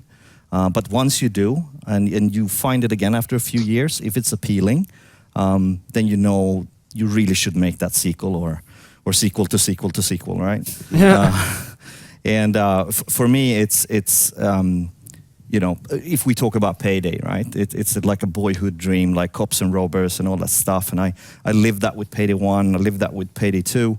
And to get inspired and really kill it with Payday 3, you gotta take a breather. But coming back and getting into it again, it's just like so inspiring, and you can perfect it, right? And this time you have more people, better quality, more know-how in your team, better technology, everything, right? So for me, it's super exciting to do. But of course, we're not talking about Payday 3, right? Well, no. You're the boss, so I'm not going to interrupt you or anything. Warren, of course, with in your case, it's a much longer journey than between Payday 2 and Payday 3. You really had time to think about what this sequel would be, and well, I've worked on plenty of sequels. I can't deny it. I mean, I've worked on Ultima 6. Ultima 7, Ultima Underworld, Ultima Underworld 2, Deus Ex Invisible War, Epic Mickey, The Power 2. I've done a few sequels in my time. First of all, I even plan for sequels. It's really sad. No, when I first start thinking about a game, in addition to putting my forehead on the table and bleeding until I come up with all the ideas. Forget I said that. Anyway, I also try to plan out 3 games. Not because I ever expect to make those 3 games. In fact, I've never made those 3 games. But just to know I've got a world rich enough to support that. And with System Shock, we clearly have a world that's rich enough and detailed enough and well enough thought out that there are plenty of stories to tell, and sometimes it's just kind of nice not to have to create an entire universe from scratch. There's something kind of appealing about it. There's some rules of the road you can follow. But Bo's right. I mean, you have to find the essence of it and then try and do it even better based on what you learned making the first one. The first time around, you're just kind of making it up as you go and hoping for the best. The second time around, you've got some data. You know what works and what doesn't, so you can do an even better job. So there are real advantages to making a sequel. But here's the one thing I will say. I've got a rule that all of my teams know. It doesn't matter if you're making the first game in a series, you're doing a sequel, you're doing a licensed game.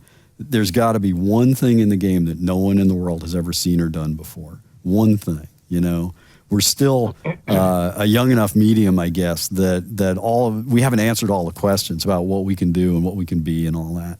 So every game, if you're a developer out there listening, come on, work with me here. I don't care if you're making a My Little Pony game. Come up with one thing no one's ever done before. And you can do that in the context of a sequel. We're doing it. Bo's thinking about it. So you're making a sequel to My Little Pony, Warren? Yes, all the bronies what an out there. amazing announcement. I've got to please all the bronies. My secret is out. Thanks a lot, Tim. Thanks a lot. The DLC, Starbreeze's going to publish it, right? Sounds like everybody's dream. But Tim, Make for My you, Little it's Pony been game? a little bit different with sequels. You've been sort of prevented from making some sequels, but here we are finally, Psychonauts 2. It's been a while. What's your relationship to sequels, if you will? I mean, I've always had ideas for sequels, but often have this other urge to do the complete opposite of whatever my last game was. And we've done that for many years, but I always had this nagging feeling of like, we never answered these questions. Because, like Warren was saying, when you make a game, you're making a world, you're making this really, you put a lot of effort into making a real world that feels real, and you treat it like it's a real place that you go to. So, and it was, in the case of Psychonauts, we put these hooks in for a bigger story that I was wanting to tell. And the idea of going back and actually telling that story is really great and exciting. And when it comes to doing a sequel, the challenging thing in some part is thinking about what players really want and need, because part of them, maybe they obviously like the first game, that's why they'd want a sequel. So there's something about that game they really liked. So figuring out what it was they really liked, and then they've played a lot of games in the meantime. So what have they learned and how have they changed, and what would they demand now that they didn't demand back then? So what to improve about the old game, and then fitting both of those things into the equation it can be challenging. But I think if you really get to know your first game and get to know your players, you can figure out what was the core of what was special to them, because it might seem like some superficial thing, like a certain art style or something, but it's something deeper. Like it usually is just a deeper relationship that they had with that game. And now, like Bo was saying, you have better technology and you're smarter people, you have more experience, you can make a better game, and combining that with what was the essence of what people really liked, and then telling a whole new story is important. I think it's important to also remind yourself, put yourself in the position of someone who's never heard of your game before. Like making a sequel for someone who has no idea what Psychonauts is something that we really also want to try and keep in mind, because you have to win them. Don't just assume you've won them over already because they played the first game. We just assume they've never played any of the games, and you've got to win them over all over again. And that's the approach we're taking. All right. We sort of touched on this subject a little bit before, and Tim was talking about it. Fan interaction today is a little bit different than 20 years ago. How do you approach that sort of that intimacy that's there today? I mean, certainly Payday has a huge community that you're interacting with all the time. There are System Shock fans buying the game today on good old games and whatnot. And of course, with Psychonauts 2, it went on Fig to get its initial funding, and so the fans are involved with that. But how do you approach fan interaction? And I'd like to kick it to you first, Bo. Wow. I mean, I could say I've been in the spotlight of that for a while, right? It's just, for me, changing from being, a work-for-hire developer working under classical DVD, CD distribution to digital That changed everything with community interaction, right? And for me, it's been really eye-opening to see how direct players can be towards your game. And that takes a while to learn, that you shouldn't just take everything as critique or hate for your game or love of your game. You should just take it as inspiration, because if people, the community, engage enough with your product, you're relevant. And this is something that we really didn't never see that when you ship the normal game on a shelf, right? It was like, you read in a newspaper that some reviewer liked it, right? And that was pretty much it. No offense, right? But now you can continuously get notifications every second minute, like you should do this with your game, you should do that with your game, right? And then you get inspired. Whether it's good or bad, you get inspired to work harder and push harder for your game. So I think that really made us developers and publishers now really put more effort into our games. What do you think, Warren? Well, when I started, we would get letters. You remember what those were, right? Yeah. We would get, people would write them by hand, and fans would tell us what they thought, and it was not all that different than it is today. The hate came through loud and clear, and some of the love too. I mean, in fairness. And then all of a sudden we had, we would get emails, and there were forums where people would talk about stuff. I mean, there was a Deus Ex community long before Reddit and Twitch and all of those outlets existed, and I read them religiously. I loved hearing what people thought about the game. But nowadays, there are all sorts of ways to reach people that frankly I don't know a whole lot about. That's one of the reasons why I'm so excited about working with Starbreeze, because these guys, they're the masters of this sort of stuff. And I'm going to learn a lot from them. I hope they're ready for it, because I'm going to be a sponge soaking up every word you guys say. You can sit right here, Warren. Be careful what you wish for. What about you, Tim? You obviously have had a lot of interaction with your Kickstarters for Broken Age, and now with Psychonauts 2, it's sort of changed the entire company there. It's my impression of it anyway. Yeah, I mean, like these guys were saying, in the old days, it would be just, we're really isolated, and we'd maybe read a magazine a few months after our game came out, and now it's like if you want feedback, there's a fire hose of feedback every day on the internet, and the most positive thing is that even after the internet, we still had we had a community, we had fans, and it was a great relationship. But once we got into crowdfunding, and once we started doing a documentary where we kind of pulled back the curtain and let people see what was going on in development, I feel like the bandwidth between us and the community and players, just the back and forth, both directions, just got really intense. And it was it wasn't just like us on one side of a wall making something and tossing it over the wall. It was like this real dialogue and this real. I could sense a change in the community where they felt like they were much more a part of it, and they felt like they had helped make this thing. Because I mean, when you're crowdfunding, they have helped make this thing, and some people wonder if that would change things. With now you feeling like the community is your boss, but I feel like the players have always been our boss in a way. They've always been funding us. They've always been, the ultimate. Test of whether you've succeeded or not, and so I feel like it's very natural to have that deeper relationship with them.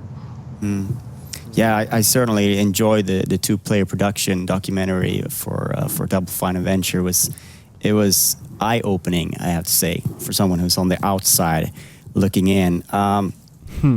We've sort of danced around the publisher relationship here, and of course, I'm in the company of developers and publishers, developer-publishers, in the case of Bo and Tim also, both developer and publisher. Warren on the outside here, just a developer in this case. But certainly this is something that's been sort of a watershed moment for the industry, how publishing has changed, the different avenues that are available today. So from each of your perspectives, how would you say that sort of the industry as it is today, what does it mean that publishing is so different?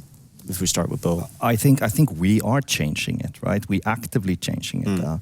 The way we're approaching other developers, because we see ourselves as developers, right, foremost, is that we just want to give them the opportunity that we've had, right, that we've made available to us. So we want to give that to Warren, because I was a little kid and played around with this last game, right? And I want him to do it again, and that's the passion, And if that passion comes from a publisher, and it's real passion, then that publisher is not going to be restraining, right? It's going to be giving him everything he needs and motivate him to go in that direction, right? And I think with this kind of online distribution, we can be that more direct against each other, right? Because it's not about the retail anymore. It's not about the whatever the reviewers think, really. It's about what the community thinks, and who knows that better than the guy who created the game. So it's all about supporting him. So the publisher role is changing from being that overall owner of IP to the facilitator, to the catalyst for the developer. At least that's how I see the publisher role changing. Now, the old dragons, they might be moving that way also, but not as fast, right? Mm-hmm. How about you, Warren? I'm not sure there's much to add to that. I've worked on the publisher side a few times, and I think things are, certainly working with Starbreeze, it's been a much more open and fair relationship, I guess. In the bad old days, publishers really held all the cards. They had all the money. They had all the access to the audience. We didn't own the audience. The audience was owned by the publisher. They were if you made a game, you had no way to get it to players. You had to go to a software store. And as an individual, as a developer, I couldn't go to a software store and say, "Hey, you should sell my game." That doesn't work. Yeah. But now we have so many more ways to reach an audience that the publishers, their sort of power, I guess, is not what it used to be, and that's all to the good. And the other thing that's really interesting to me now is I run into a lot more people on the publishing side, especially at Starbreeze, who are developers themselves, or who were developers themselves. When I started, and for many years after that, it was unusual to find people on the publishing side who had actually made games. Yeah.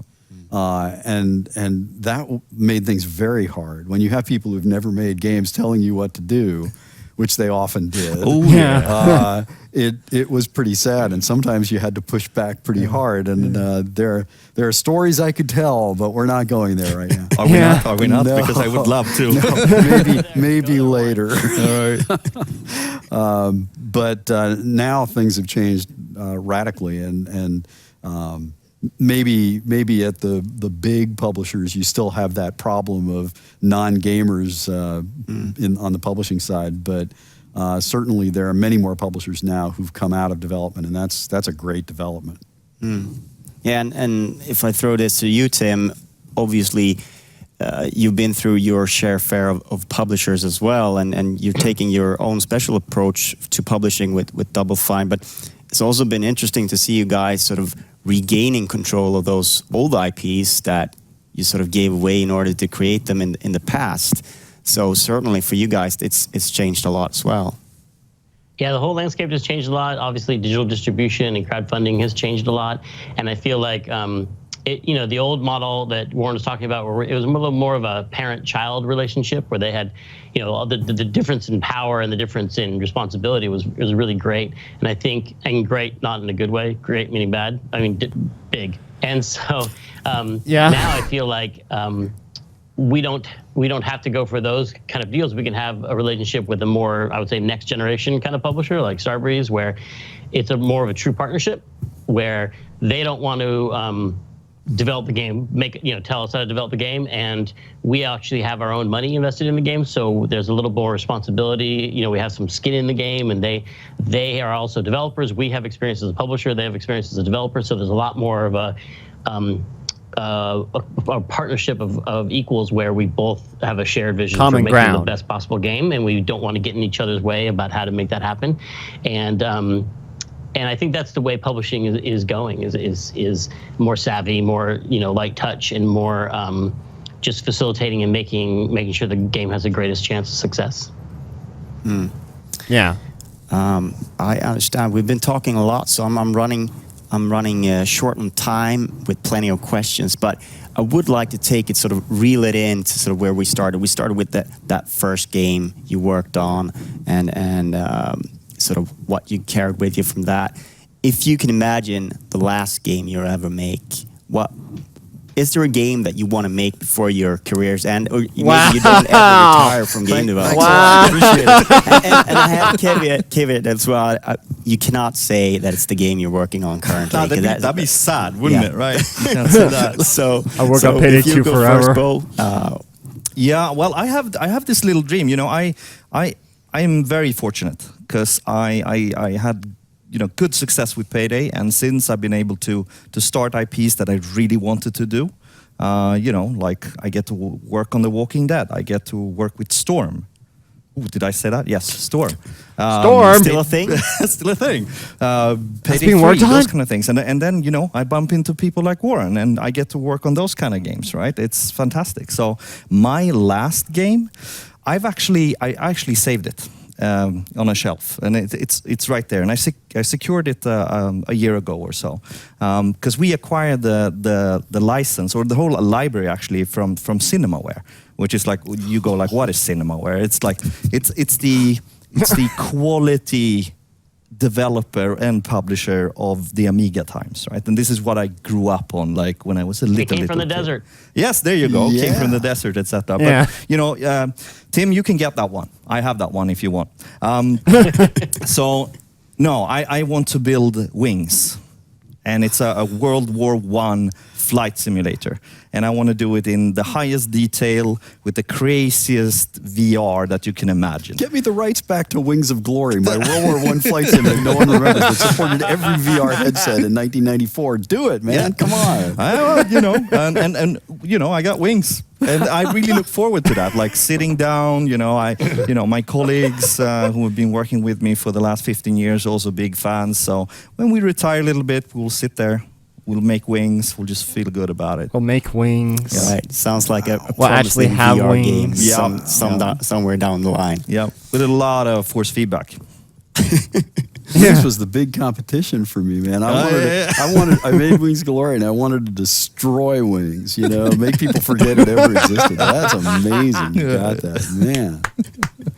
How about you, Warren? Let's not describe it as the last game. Let's describe it as the dream game. Okay. All right. I have two, and no publisher's ever been crazy enough to give me money to do either of these. Partly because my pitch starts out with, I have no idea how to do this, but I need a better pitch. But I've got one called the one block role-playing game, where it's kind of the opposite of an open world game, which is typically, miles wide and an inch deep. And what I want to do is just the opposite. I want to do a game that simulates one city block, just one block, with businesses, and put a hotel on it and simulate it within an inch of its life, have a bunch of people, bunch of characters there who all have their own stories, focus on non-combat AI, do the one block role-playing game. I would kill to do that. And then the other one, anyway, what the heck? I want to do an interactive musical comedy. I love Broadway shows and musical movies and stuff, and like La La Land or something. I have ideas about how to do an interactive musical that isn't like beat matching or performance. It's something different, and using music to convey a story. And I would love to do that. So those are my two. Like if System Shock 3 does as well. To cap it Starbreeze off, would what totally would be be down your for that, dream obviously. game? They'd be like, let's all not right, call it cool. the final All right, let's game. do this. Well, now that Warren has stolen my My Little Pony game, I've always been fortunate enough. Every time I try and think of a crazy idea that I'd like to do, I've always been able to make that game. I mean, all these games we've made are pretty crazy. So I feel like I haven't really been holding back with the crazy game ideas. We still like to do game jams and come up with experimental weird ideas. So I feel like through that process we'll probably come up with something new that's just as scary as Warren's idea. But until then, I've just always felt really fortunate that we are making everything that our inspiration leads us to. All right. That sounds like a dream career to be able to make anything. Very fortunate, yes. How about Tim ending with making a normal game? Yeah? No, Do we don't really do want it. that? Don't do No, it. we don't Don't want do that, it, do Tim. we? Ignore him. All right. Ignore him. We are wrapping up here your from publisher. the panel. It's been a pleasure talking to all three of you. It's been a real honor to be drafted in to replace Almir here for a little bit. And we're going to take a quick break, and then we'll be back with more fun from Starstream. So stay tuned. I need to take a break. How long is the break, by the way? All right, so that was awesome. I'm excited for System Shock. I've never played System Shock, so yeah, that'll be interesting. How long do we got? All right, 4 minutes. All right, I'll be right back. Enjoy the stream. I can always put that on the so I'll be right back. Looks good so far. And yeah, wait, what is this?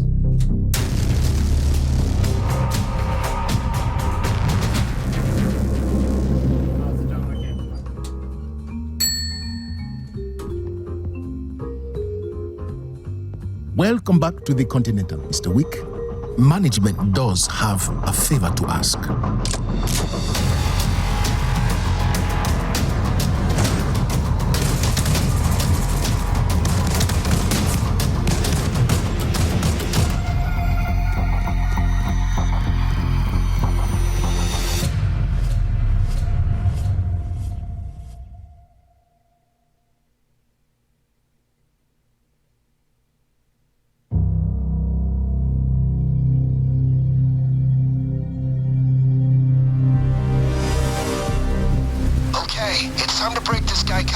out of prison so we can get the information he has on Kento. We'll need to take extreme measures to stop the prison trucks. I engineered some, trouble, and, yeah, this isn't gonna be a quiet one, guys.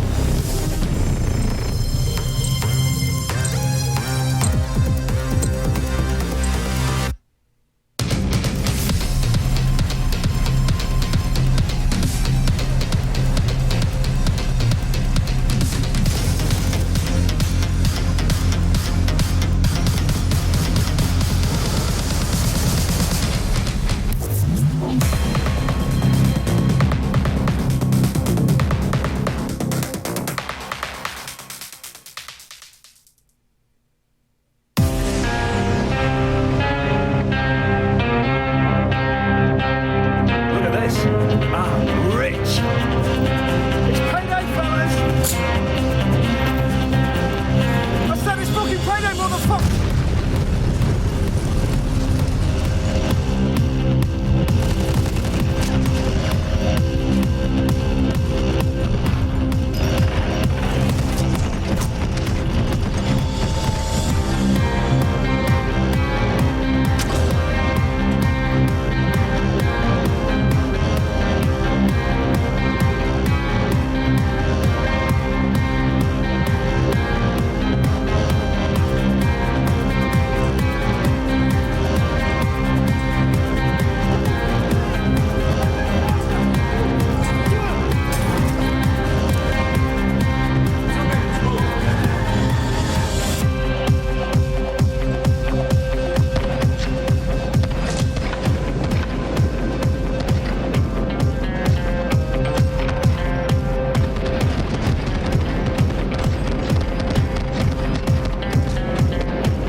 Hello, everybody.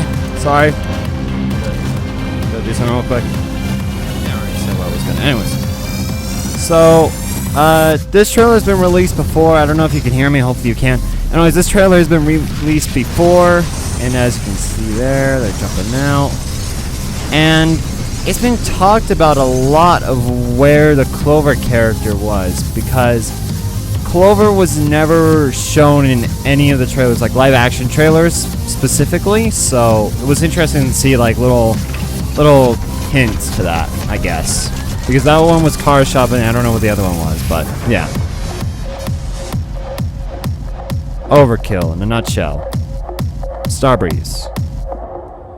But Yeah, I've loved this so far. Really great to look at everything. I've never played System Shock before, so I'm really interested in that. But yeah, overall, everything looks really good. Now we're gonna go into the future of Payday. Apparently, let's check the list here.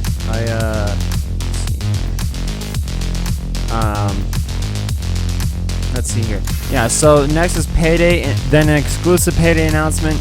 Then after that, we're going to be talking about Starbreeze and the virtual reality. And then the last will be face-to-face with Mr. Anderson. Probably Bo Anderson, I'm pretty sure. So, yeah, we're going to be going in about 5 seconds here. So here we go.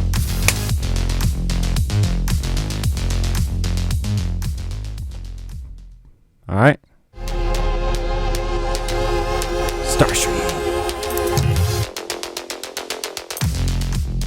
All right, welcome back, everyone. I'm back. We're all back. Almir! Ilya has been with us before. We're going to talk about the future of Payday 2. But before we talk about the future of Payday 2, we're going to talk a bit about the past of Payday 2 and Payday the Heist. With me, I have none other than Martin Van. Welcome. Thank you. You're one of the co-founders of Overkill Software. Yeah. Correct. And you're also Bobblehead Bob? Oh yeah, exactly. Yeah. So and what are you doing? And what are you doing currently? So currently I'm on the Walking Dead project. Cool. Is it fun? Oh yeah, a lot of excitement. I bet. And I have a nice team that I lead. So yeah, good stuff. And next to you we have Ilya Petrusic, creative director at Lion Game Lion. Yes. Also one of the co-founders of Overkill. Yes, this is true. Yeah. Good to see you again. Yeah. And on Payday, I did level design. You did, yeah. We talked about that during the raid segment. And to my left, I have Joachim Wöntner, producer.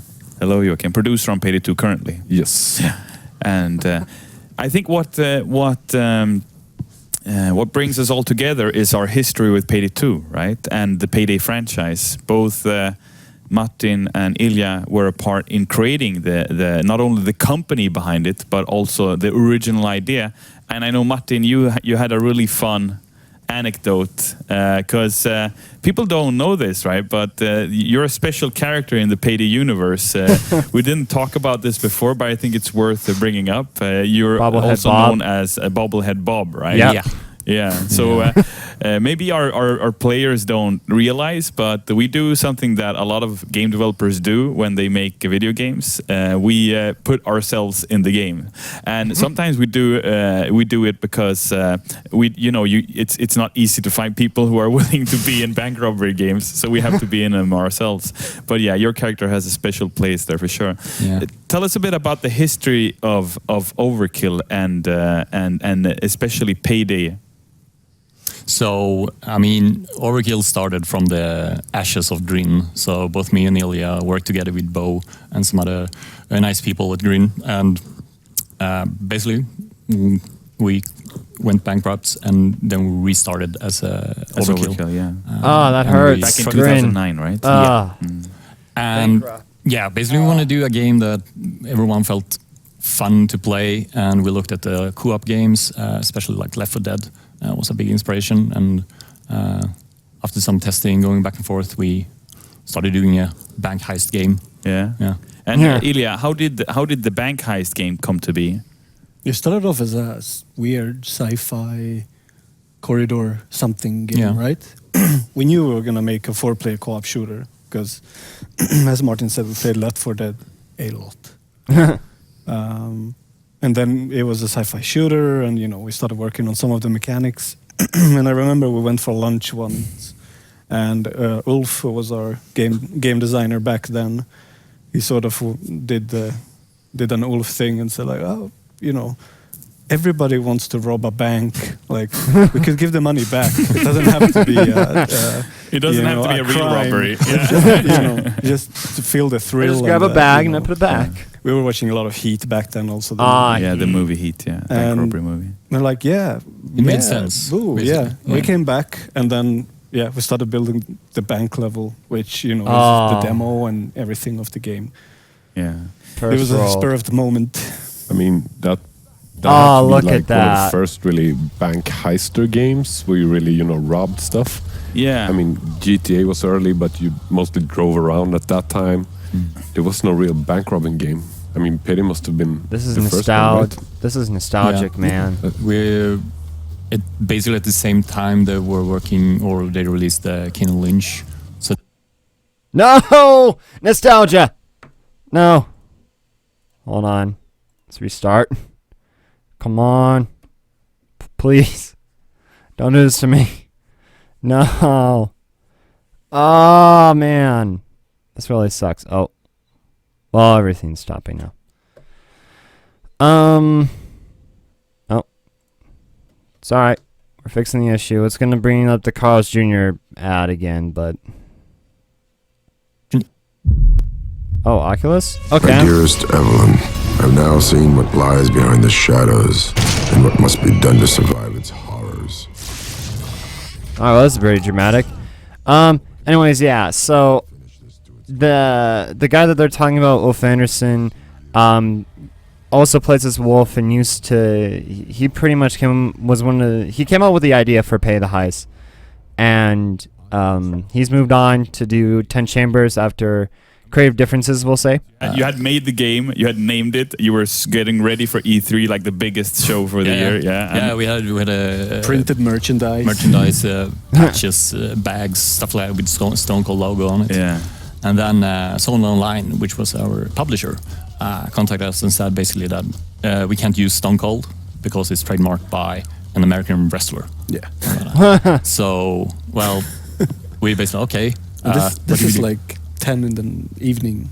Yeah, a day or two before we need to get on a plane and like something leave for the show. Yeah. So everyone gathered in the office kitchen basically, and like we need a new name. So everyone just started name dropping whatever, and it's a lot of discussions trying to get something with getting a co-op in there, or that it's about heisting or something like that. Oh man, I wish I remember some of the bad ones. That would be fun too. I have those now. Probably some really weird things going on. Yeah. But then basically I remember, I still remember Martin saying like Payday, and then it's 10 people saying names. Yeah. And then somebody goes like, what did you say? Payday. And then some more, and then we ended up with Payday. I know I fucking hated it. Yeah. In the beginning, because it was so weird. We are already like, it's Stone Cold. Why would it be anything else? Yeah, because you get so attached to it, right? Yeah. But I still needed a tagline as well to say something more about it. So that's why it became Payday the Heist. Imagine if it was Stone Cold, we wouldn't be sitting here now. Yeah. So you had a similar anecdote regarding Overkill. Have you heard this, Joachim? Maybe not. I don't know. Those I remember some of them. Some of them. I know one of them that was closest. So from what I understood, there was another company. Because what was the studio called before it was named Overkill? Super Sledge. Yeah. But then we changed it, right? Because there was another studio that had a super similar name. Yeah. Sledgehammer. Yeah. And we didn't want to get confused, right? No, exactly. I still have that email. Yeah, Super Sledge. Was it? And I go and check it sometimes. Still get the email from it, yeah. Yeah. So Joachim, how long have you been with us now? I started 3 years ago, I think. I started 3 weeks before we released the Bomb DLC, actually, that Ilya's team was producing. Yeah. So, and at that point, I started out as a QA. Yeah. Working on the Payday 2 team. Yeah. Time flies, right? Yeah. I mean, it feels like yesterday we worked on Payday Heist. Yeah.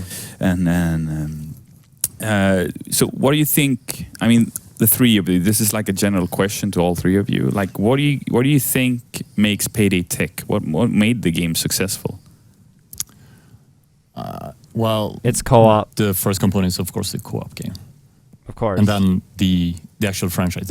As I said, everyone wants to be a bank robber, right? Yeah. Doing that. So it kind of matched up very nicely. And there's I think because so it many made references, so much content you can work around and expand on. I mean, we wouldn't have been able to expand on some other game maybe for 3-4 years like that. It's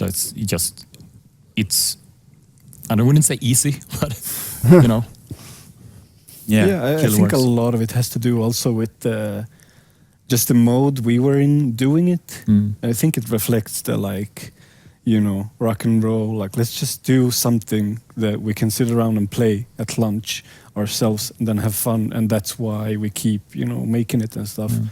And and we just took the chance and said, like, if we find this fun, there's a chance, other people will as well. So there was no like, looking at trends or do we have this feature or that feature. Yeah, because just like, bank robbing let's make games were something fun never really a and trend. that's why it's the replayability and the randomness of it is there, because we, when we for us to have fun, we need to get surprised. So we started, etching each other on and play it now, and then you play it and somebody put something in and like, oh, cool. And I definitely think one of the biggest reasons as well is that we're gamers, right? So we played a ton of games in order to make Payday the success it is, right? And if you look at the way the studio's set up, and I think that even goes for Lion Game Lion these days, the QAs, right? The quality assurance guys, these people, the guys and the girls work on these teams, they're so important because their job is to ensure that the game is fun, right? And that's for me, that's like the biggest takeaway from this franchise, that it doesn't matter if you play Payday 2 or Payday the Heist for an hour or 10 minutes, right? You still manage to get the fun out of it. Yeah. For me, it's always been about the replayability of the game, that you can succeed on the first roll bank like 10 times in a row, but like the 11th time you come up there and you just gonna escape and there's a bulldozer merching you down and your friends is already out and everything goes to hell. And the situations that like appear because of the replayability, right? We have the randomization systems and so on with the different enemies coming from different spaces. And I think the cool thing is that because it's a multiplayer game, right? But it's a co-op game. So and because it's a 4-player game, you're 25% of the team. Yeah. So if it's only you and me left, Joachim, for example, and you get gunned down by a bulldozer, I have to make a decision, right? That isn't like a part of the design.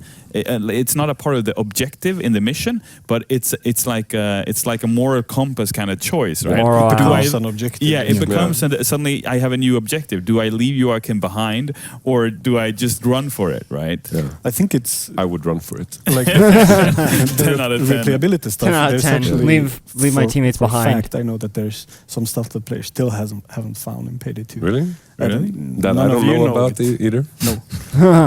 But just as you said, the co-op thing and the teamwork. And that's the biggest thing we worked on. And the biggest decisions were always these. I mean, we had a bunch of stuff where, you have secret assignments that are for the client only. So like you would get something yourself. And we had a bunch of stuff in the game that we just, pulled everything out, made sure it's like pure co-op combat, have fun with your friends. That's just... Play together, stick together, just make it out alive. All right, cool. Just like a final question for you, Ilya, and for you, Martin. What's your favorite memories from making Payday the Heist and Payday 2? Do you have a particularly fond memory? I think actually the first time I said when we went to E3 after the Stone Cold is now Payday thing. We went to E3. No one knew about us at all, and suddenly there's a lot of people lining up to play the game.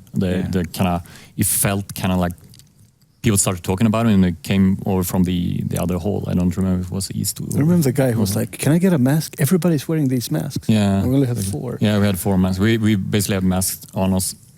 With us and walked around just to get attention, and then some people thought that would be nice to have. And then one of the bigger thing, one certain singer came around. Oh yeah, we met Gene Simmons from Kiss. Yeah, that was cool. Wow. Yeah, he got to try the game. His daughter. His daughter. Oh really? And she fell in love with Simon. And the composer. Yeah. Lord Simon Wiklund. Yeah. Don't we all? Don't we all fall in love with him? Yeah, for sure. So Ilya, did you have a fond memory? There's a lot of fond memories, especially now when pick one. Yeah, I guess that really close to release when we figured there was something wrong with the network stuff, and we just packed up, like me, Martin, and Ulf. That's for Payday the Heist, right? 3 in the morning, and we just grab 2 cabs, go to his place. His wife and kids don't know we're there, so they wake up in the morning and there's like bearded men with matrix machines set up in the living room, like cables everywhere, and just like, what's this? Hi, what year we work is here it? now. The kids go like, oh my god. Sleeping on floor. Yeah. I think that's people don't realize that, but there's a lot of sleeping on floors when you make games at a certain point in the stage.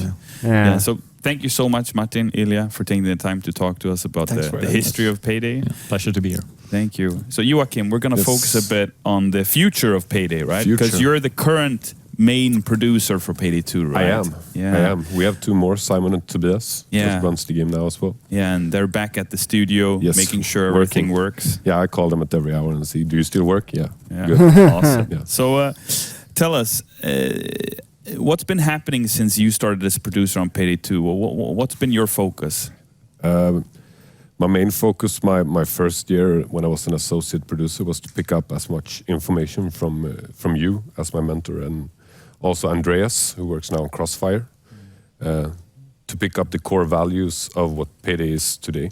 Yeah. Replayability, having fun, you know, having these surprises always come up. Listening to the community, talking to them. Yeah, that's basically it. And now my first year as main producer, I've been focusing mainly on stability of the game. Yeah. And that's been my main focus for now. Yeah, like what? Because, I mean, we have a couple of things we'd like to talk about, right? Yeah, so one of the main things that's coming up really, really soon, and that's a really good fix, is the desync. Yeah. We actually, after a few years, managed to get a hold of desync, and we know what it is. Really? Yes, we know what it is, and we fixed it to, like, let's say 60-70% now. Yeah. We will soon ship it out in a beta. And for the community to try it out? Yeah, and also get the feedback in, like what is still, you know, the tweaks and what works, what doesn't. Yeah, that sounds great. Anything else other than that? I know we talked about balancing. We're working a bit with the balancing. The game took another turn last Crime Fest. Yeah, during the housewarming party? Yes. This fall, where we introduced 2 new difficulties. We introduced the medic, and we rebalanced the enemies a bit. We figured now that they are a bit too tough, a bit too spongy. You need too much bullets to kill them. Yeah. So now we're also looking at the AI behavior. Yeah. So what we will try to do is tone down a bit on the enemies and trying to get them a bit smarter, so they attack you faster, quicker, and have more tactics in them instead of, you know, making them tougher. Yeah, I get it. That's a big thing. Anything else you'd like to share with the community now? Yes, a last thing we have been working really, really hard on. It's the updating of the game. Every time we release an update, we get the salt mines working on Steam. You know, everybody gets mad. And why do they get mad? They get mad because it doesn't take so long to download our game, but then it's, you know, the updating process is really rough. Yeah. And when we update, even if it's only one file, it takes a full package because the game is, you know, divided into packages. Okay, I get it. So we've been working on a new system, or a fixed-up system, that will make it a lot better. Okay, I won't go into any details because I probably need 2 programmers with me. Yeah, but we're going to follow up with the community, right? Exactly. Yeah, that's awesome. So we've got you know, with the wonders of technology, you know, we and the studio setup. So we've managed to switch out 2 people and invite 2 more. So before we show them, what we're going to talk about now is something really weird and special. For April Fools this year in Payday 2, you know who it is. We had this crazy idea that we'd take a couple of online YouTubers and introduce them as heisters into Payday 2. To joke with the Payday community, and obviously we didn't add them for real, but we made sure it looked like they were added for real, and we added some of the symbols that they're so famous for. Some of them being beanies that the players now can have, and I'd like to introduce them because they're sitting right here next to us. Welcome to the studio, Ethan and Hila. Hey guys. Thanks for having us. So nice to be here. So we have Hila Klein. Welcome. Thank you. Yeah. It's a pleasure to be here. How does it feel being in Sweden? It's fun. We love it. Yeah. You guys have had a busy few days. Man, it has been. I love how Hila has a mic. By the way, you look like a badass DJ, dude. Yeah. And next to Hila, we have Ethan, right? Hey, You need to Ethan. drop that mic before we leave here today. Yeah, for sure. Ethan, how is it being here in Sweden? Sweden's awesome. I was expecting it to be cold, so I wasn't surprised when it was cold. Yeah. But It's you cold. guys were It's cold. super unlucky. Yeah, I mean, apparently. out of nowhere, we had this great summer going, and then you guys come over, and suddenly the clouds go dark. Everyone's and blaming us for bringing the cold weather in, but frankly, I mean, it seems like we did. Because it was beautiful the day after, and it's beautiful the day after we leave. Yeah. While we're here, it's snowing. It snowed. I liked it. It was special for me. Everyone in the country was miserable. I'm like, this is magical. I love snow. Yeah, cool. So we have a pretty cool announcement, right? Yes. So you guys want to share it with the world? Okay, so I mean, it's not a joke anymore. Pretty much, right? Yeah. It's not a joke anymore. Well, it started as an April Fool's joke, and it was fun doing it, like working with you guys just to make a little goof. Yeah. And then people were really liked the idea of me being in the game, Yeah. us being in the game. I like the idea too. Yeah, it was fun, and I enjoyed the process of doing it and goofing around with you And guys. Hila, you said you were disappointed when he wasn't actually added to the when game. the day was over, and then it was like, okay, what now? It was kind of sad. It was sad. So apparently people were signing petitions. Everyone on our subreddit and your guys as well was super excited to play as us. So we said, flipping god dang it, we're going to do it. You said that to me, and I said, cool. Yeah, and what we did was we flew you guys over. You've been at the studio now for a couple of days, talking with the Payday team. Trying to figure out a good perk deck. Figuring out, how are we supposed to do this? Is it Ethan who's going to be a character? Is it Hila who's going to be a character? And we decided both of you are going to be characters, right? Yep. Yeah. Yup. So Hila's going to be a character. So for the Payday community out there, we're excited to announce that we're adding Ethan and Hila as 2 playable characters. They're going to be available this fall. They are going to be the last DLC for Payday 2. And before you guys flip, let me explain what that means, right? They are going to be the last. I'm ruining your game. Yeah. So what we're doing is, it's a pretty cool thing, right? Because we really appreciate you guys, right? We really like your stuff on YouTube. We have you guys have a ton of fans at Starbreeze Studios. We know a lot of the Payday heisters out there enjoy you guys too, right? And we know, internet life can be rough, right? Let me tell you, dude, ups and downs. Yeah. You know what I'm saying? It can get hard out there. And for anyone who follows you guys, they know what we're talking about, right? Yeah, it's cold out there, boy. And it's not just Sweden.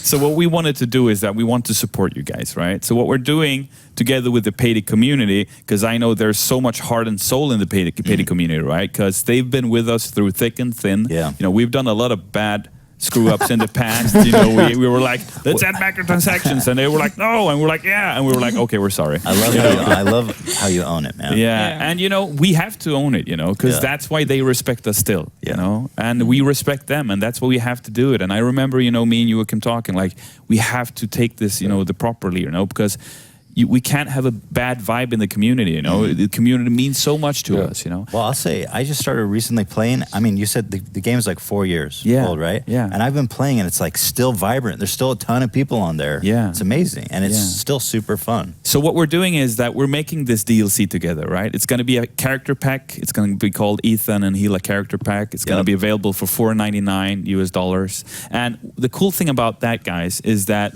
when you buy it, obviously Gaben takes his 30%. Gaben right? always takes his 30. He's like the Godfather. Yeah, there's 3 rules in life. You die, you pay taxes, and Gaben takes his 30, guys. There's no Always. So you guys know that better than me. Yeah, so Val obviously, because when you release something on Steam, 30%? Val takes a cut, right? And usually we get the rest, right? Especially now when we acquired back the rights to the game. Yeah. But what we want to do with this game, this DLC, is that we want to give all that revenue to Ethan and Hila, right? Because we want to support you guys. It's a gift from us to you guys. Honestly, so, it's incredible. It's really amazing. I'm speechless when Almir, we first started talking about this, and he's like, we want to do this collaboration. I was like, awesome, super exciting. I'm like, okay, well, we're going to talk about the cut and everything. He's like, and so anyway, you guys just get to keep all the money. I was like, what?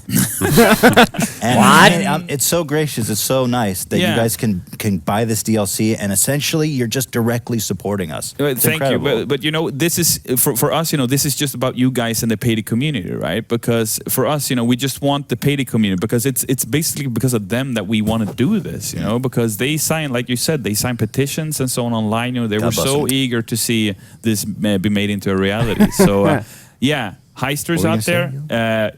You got your wish. You know, if you want to support these guys, make sure you grab the DLC. All right. It's a great value, guys. You get 2 characters for the price of 1. There's going to be laughs, gaffs, and beanies, and riots, incidentally, as well. Thank you. And thank you to your team, because we met them, and there's going to be so much work just to make this happen. I mean, it's really we met cool. with a ton of people, and there's still a lot of work to do. Cool. Like in voiceover and stuff. And I'm like, all these guys are working for us, like just to support us. I mean, thank you guys, and thank all you guys. It's awesome. And I'm going to make sure you work on the voiceovers. I'm down. I'm ready. I'm excited.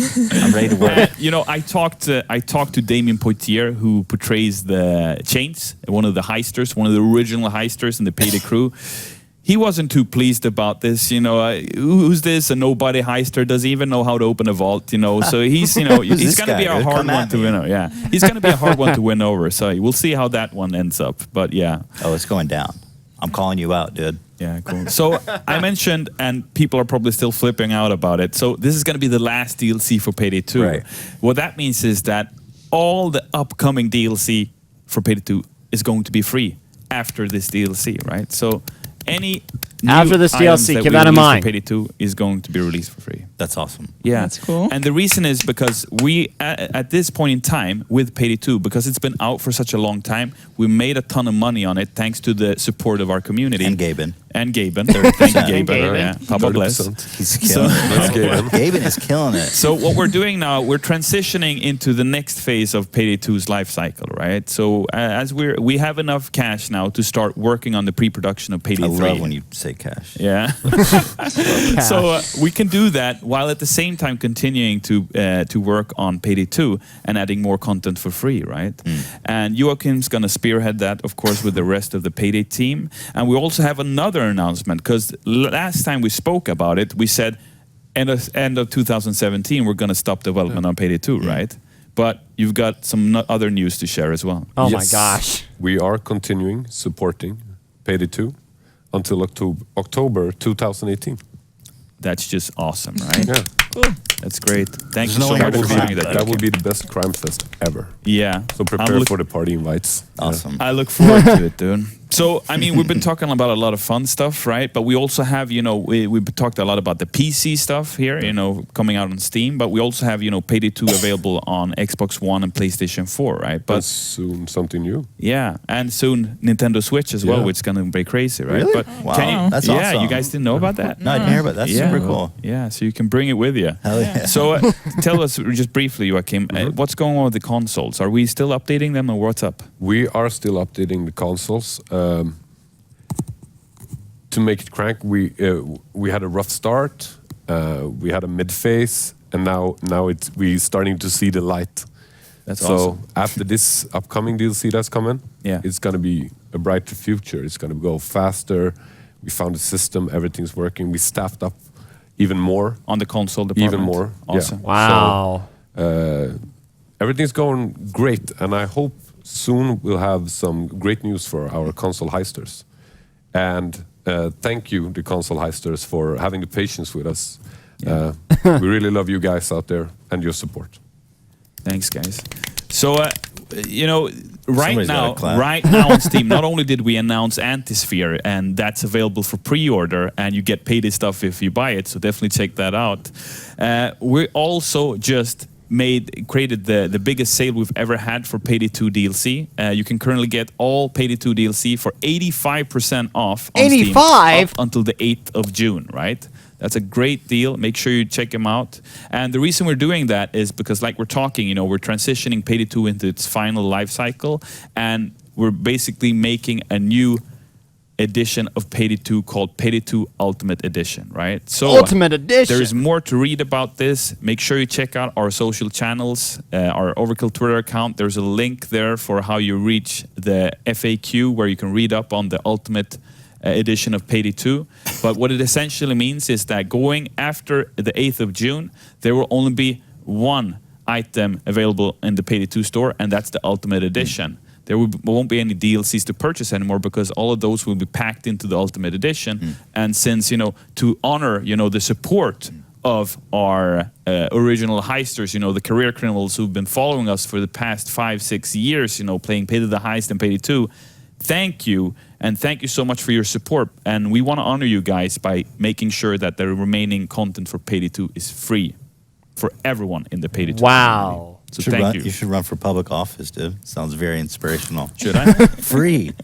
Maybe in Washington, D.C. Yeah. Because I know it well nowadays, right? Because Yeah. Payday 2 is set in Washington, D.C. Yeah, so you- I know my way around that city. Let's go. I'm here for president. Cool. 2020. So we're going to have an opportunity to talk about a couple of more Payday stuff. Let's have a look at Payday Crime War. The phone.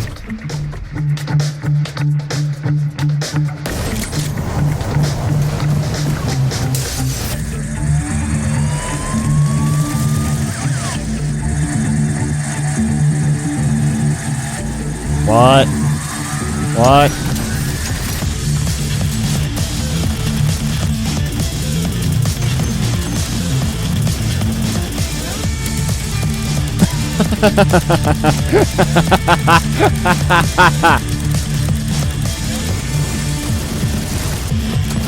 Kind of looks like a Fallout New Vegas robot.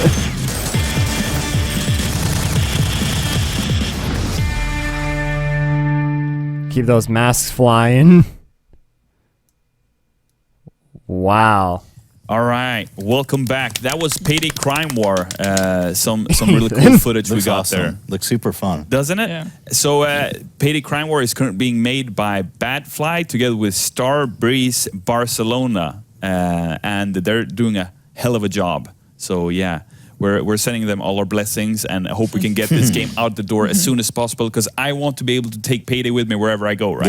Yeah. Yeah. That'd be awesome. You I'll guys, play it, you'll yeah. play it? You're gonna play heist it? Yeah, I like you, I like mobile games. There's not enough good mobile games. I Yeah. feel like all the mobile games are so boring. I'm so desperate. yeah. Right? Yeah, I hear it. So we're trying to get into Let's that. get in there, and boy. it's going to be really fun, right? Because this is our first test, going into mobile with Payday, and we're really excited to show that as well. Yeah, cool. But we Nice. also have something else we're going to talk about when it comes to Payday, and we mentioned, in the hype for this event, that there's an exclusive thing we're going to announce, right? And brace for it, guys, because here it is. So what you're going to see now is going to happen soon. Check it out. What? Almir, what do you have for me? Almir, you're scaring me. Oh, okay. VR. Okay, never mind. This isn't. Okay.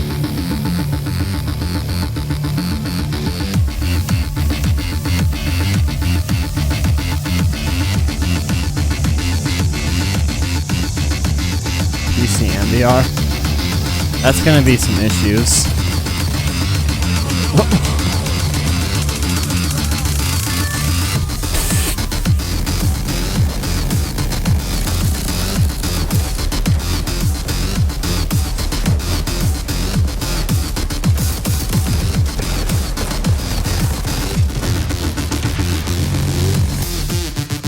Payday 2 VR. Any content in VR. Welcome back. So that was the secret reveal. We're doing Payday 2 VR, and we are so incredibly excited to share this with everyone in the Payday community. And you know why? Because you get it for free. Woo! If you own Payday 2, you President get Payday Almir. 2 VR for free. Give it out for free, boy. What else Yeah. you got? Hold on. You got it We all, got man. more. We got more coming up. So this is something that we've been working on for a long time, right, Joachim? Yes, it's been in development for a long time. We had a bunch of team members working day and night. Yeah, on I know this. Matthias, our head of fun, have been working really hard on this together with Tobias, one of the producers on the game. That's been special assigned to this task. Yeah. And We've come amazingly far, I would say. Yeah. So to explain to people watching, Payday 2 VR is Payday 2 only Yes. in VR. So you can Full play content. all content available. All content. And you can play it using your already created characters in Payday 2, right? So you just start up the game using VR. You can use all the skills, all the perk decks, all the masks, all the weapon setups you have, and just jump in with your friends, because you can usually, you would go, oh, you can only play with other VR people. No, this is cross-play. Yes. You can play together This with is the PC amazing. heisters. Do you think that people in VR will be disadvantaged a little bit? No, I wouldn't say they would be disadvantaged. Just because it's like a little, it's different. No. I mean, you gotta have the aim. You gotta have it. You gotta have actual aim. It's really fun. Yeah. So it's really cool, when you play with akimbos in game on a PC, it's only forward, but in this case, you can actually, I shoot a cop here, I shoot a cop there, and you can go. That's feel awesome. all Matrix Interesting. and all that. That's super cool. Yeah. So VR has more advantage in a way. It's great to be able to give it for free to everyone who's already committed to Payday 2, right? So if they already have a Vive setup or whatever, they can just jump in and try it out and just enjoy themselves. Love when you say free, dude. I just like.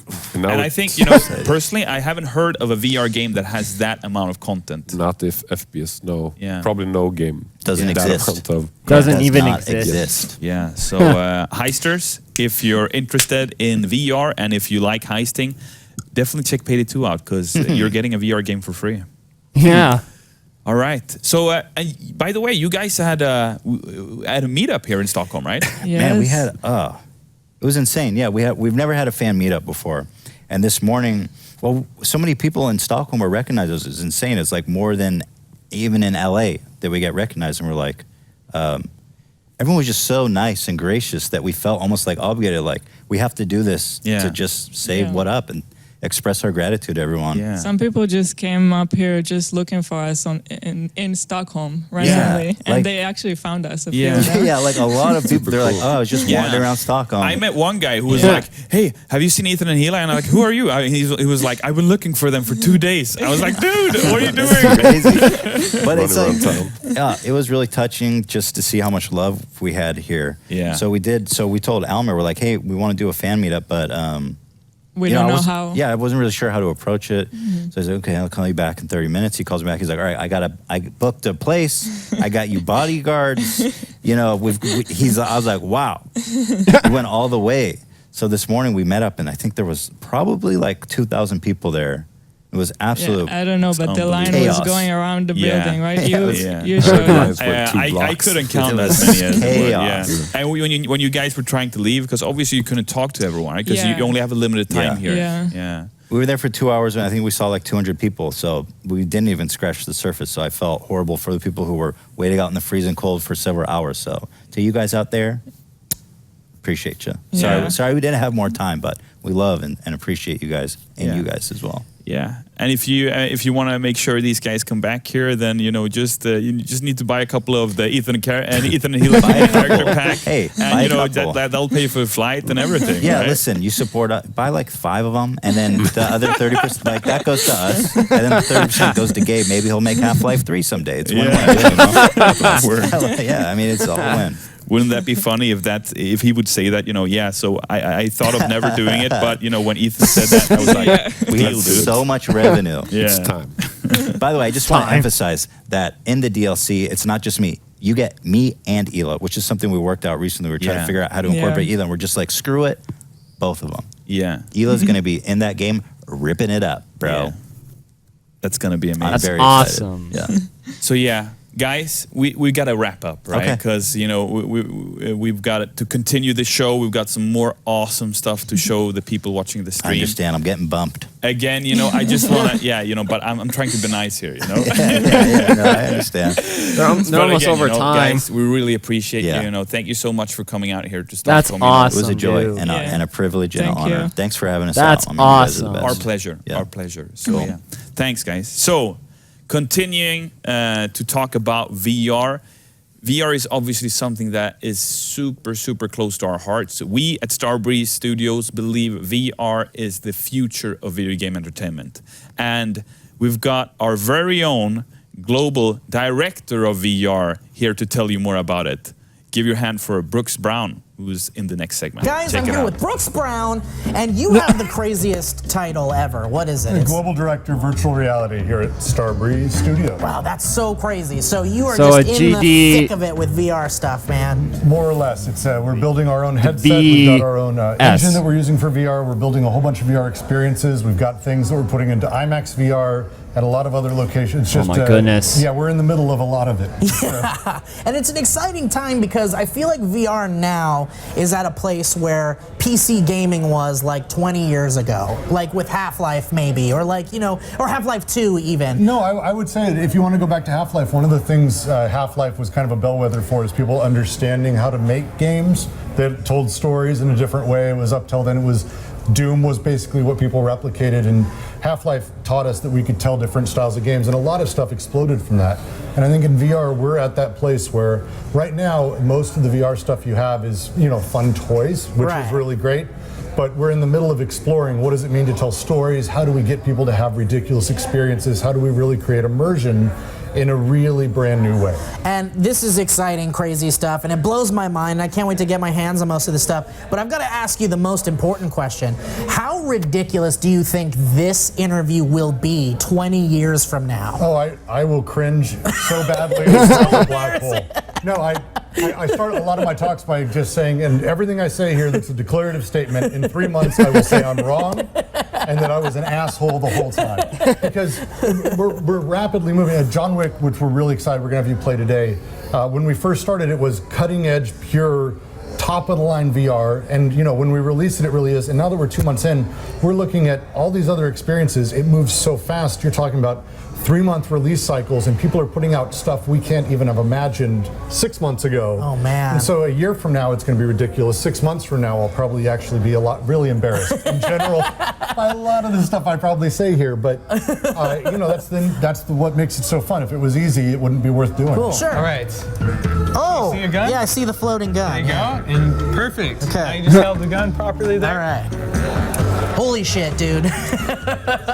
John Wick Chronicles. I'm glad you liked it. I loved it. It's definitely the most immersive VR experience I've had yet. Yeah, and we talked a little bit earlier before we were on camera about all the things that make something immersive, and you know, we've really spent a lot of time. The headset we think is a big thing. You know, our headset's built from the beginning to be location based.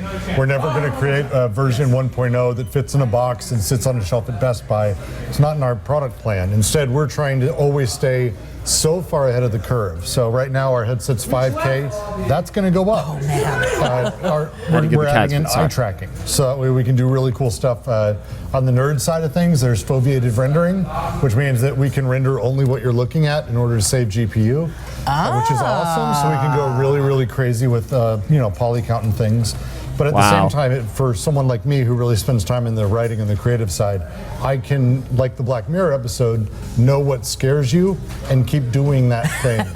So, you know, my running joke is, I actually want to ruin someone's life inside of VR, if I can. So, okay, let's talk a little bit about horror then, because I feel like VR is really perfect for it. I agree, and I think there's a lot of steps even beyond that. There's the ability in general for VR to take you and put you in a situation that is entirely uncomfortable. And uncomfortable can be scary, which I think is going to be great. We're partners with a number of different companies with scary stuff, like, for example, Skybound and The Walking Dead, which our first VR experience was actually The Walking Dead. So, you know, you're an amputee in a wheelchair, wheeled through a hospital, and then, spoiler alert, everyone dies. I know everyone's shocked by that. Whoa. But it was so intense for a lot of people. We got people screaming and screaming and screaming, and crying when they came out of it. So you almost ruined people's lives. We came close. It was a really good learning experience for us to see how far we can really push that level of immersion. And you know, John Wick, to your point, is more of a time crisis, arcadey kind of classic experience. But we have a whole direction of things we think you can be uncomfortable dramatically, humor-wise. You know, I look at discomfort like Curb Your Enthusiasm. How brilliant would it be to be able to really have... man, like you're Larry David. Like having those moments, or even that emotion. When I watch that show, I identify with him. But being able to be in those situations and be able to experience that, there is a way to recontextualize every experience. And it's really what we think we can do inside of location-based. Oh my God. See, these are things my feeble mind never even traveled to, but this is your job. It's literally all I do. Wow, this is blowing my mind because the possibilities seem endless right now. I mean, have you hit limitations? Have you hit problems that are kind of like? We're early. I think would be the way to put it. Sure, We're still very junior. I go to conferences, and I got introduced as a veteran of virtual reality, which is I think almost an embarrassment to the whole industry as a whole, because I've been only doing this for about a year, and so someone was shaking their fist in the audience. Veteran's very loose title at this point. We're still super early. We're still learning about simple stuff like how do you let someone reload? Or one of my favorites inside the John Wick experience, we have these brick blocks that sort of make up the perimeter. You can actually stick your hand through the whole thing and sit inside of the cement blocks and shoot everyone safely. Oh, you so can it's totally like a do little that. trick. Yeah. How do we stop someone from doing that? Because in a normal video game, like if you're playing with a controller, you have an animation where they hit the wall and then they're sidled up against it. You have physics and all that. But if I'm moving my hand, I don't have physics. So how far do we actually literally build out the bricks? Like physically build the bricks. Oh, wow. So it matches what you're seeing in the headset. All of that stuff, we're right on the cusp of learning. Wow, It's so really step one. Have you of played with 1,000. that We have. concept, and how does that work? I mean, have you found that it works? Does it work? The problem is the more you give people the excuse to play in the world, the crazier they go. Sure. So people will start leaping over those, or they will try to knock them down. It's the way humans learn. I'm a big believer in the concept of homo ludens, so the idea that humanity is play. Sure. That's where we learn. And the more that we give people an immersive environment, the more they play with how deep they can go into it. And that's what a lot of people are seeing in some of the really amazing VR stuff that's out there. Is if you give a mouse a cookie, that it really goes crazy. It's brilliant designers who made Job Simulator, for example. Oh, I love Job Simulator. I adore that game. And Job they give Simulator, you best- like rabbit best- holes to run down of interactivity, and no matter what, you hit a wall. Yeah. At some point, Sure. because the more interactivity they give you, the more you take, and the more you take, and you run with it. And there's only so much you can really program in. So there's a lot of things we're still exploring in all these spaces to really see what it means to play in a fully virtual space. All right, last segment here. And hello, everyone on the Starstream. They're in Stockholm. I'm actually out here in LA. My name's Brooks Brown. I head up VR here. We've had a whole bunch of really, really fun announcements in VR, but I wanted to take some time to actually talk to a team we've had for a while now, I think about a year almost. Camille and Max from our wonderful game Elementara. It's a fantastic little game where you get to go around and actually play with ecosystems and all kinds of really fun stuff. It's a really fun thing to be able to play with in VR. But I'll let you guys talk a little bit more. Tell us about Elementara. Well, Elementara is a portal into another dimension where there are these spirits that use elemental powers to create and change little planets. You're in the face of this cataclysmic cosmic event. You have the ability to rebuild these worlds and their ecosystems. So you've got these archipelagos with animals someone's currently and making the plants game that in the are really background. in need, and you have the ability to repair these spaces. So you're lifting up the land, connecting creatures to food sources and to what the plants need as well. One of the things that really inspired us to do this was the idea that with VR, we could finally get a sense of what it's like to have a superpower and to interact with the world telekinetically. No, definitely. And as you use this power, I know, Camille, you spent a ton of time on designing these little bits. We're seeing some things behind us on the screen. You've done a phenomenal job with the art. What was the inspiration for the art style for what you guys did? So we wanted something that felt really natural, even though it's stylized and digital, so that when you're in that space, you feel really immersed. It feels believable. It feels responsive. On the other end, we also wanted it to have the kind of fidelity that would make it satisfying when you're right up close and personal to these creatures and plants. Now that you've been doing this for a year, you've been part of the Star VR, Starbreeze journey. Yeah. What is your personal favorite reason that you're doing VR versus traditional games, console games, mobile games, all of which All the probably are a games. lot easier for you to get into? What brought you to VR? Really what it does is it lets us forget about the technology, and instead of thinking about buttons and schemes, we're just reaching out and touching the thing and grabbing the thing, and it's a lot more human. It's fantastic. How about you, Camila, on the art side? You know, as I moved from drawing 2D art on a 2D surface to making 3D art on a flat surface, I realized I really missed that depth that I was trying to recreate on the screen. And suddenly in VR, you have that stereoscopic depth. And so it feels really organic to say, I want to move this thing behind this other object, or I'm going to rotate it. And like Max had mentioned, it feels really human in the way that you interact with it. And for me, it was really exciting to hopefully give non-artists or non-technical people the ability to make those things quickly and easily and have something pretty and satisfying and even functional with our project in the end. And of course, beyond just the two of you guys, you have a larger team, massive team behind you. Oh, yes. I think it's 4 people. Yep. Yeah, we got 2 more of us. Oh my God. Just Wow. so many. Of course, I want you guys to be able to give a shout out to the other rock stars on your team. Yeah, we've got Ian Donahue. He is our strategy and operations guy. He's done startups before, so he knows how to keep the gears turning. Yeah, and then we were lucky enough to be able to bring Dark Carrasquillo on board. She's a fantastic 3D artist. Yeah, they're both fantastic and super fun to have in the office. So it's You been can great look having you guys outside. around. So I'll be sending it back to everyone back there at Starbreeze Stockholm. Thank you for everything. Wish I could share more. We will have more to share soon. All right. Well, that was nice. We should be wrapping up soon. Welcome back, everyone. Still watching the stream. This is a proper marathon, isn't it? And it's not over yet. This is the final stretch. And you know what? We saved the best for last because a storm is brewing and our CEO, Bo Anderson, is being interviewed by my dear friend and colleague Maeva. What you're going to see next is going to be long, but it's going to be good. And there might be something cool at the end. Make sure you check it out. Oh my and stay gosh. focused. How long is this going to be, Almir? I can't be here forever. Hi, Bo. Good to have you here. I know you have a busy schedule, and we're really glad you can make time to have this chat today.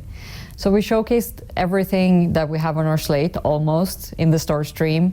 We've gone through some VR, and we've talked a lot with our partners, Tim Schafer, Warren Spector, in the couch with you. That was spectacular. So let's focus a little bit more on Starbreeze and what we're doing on the corporate side. Yeah. So when I started in 2014, we were barely 50 people in one office, very much smaller than this one.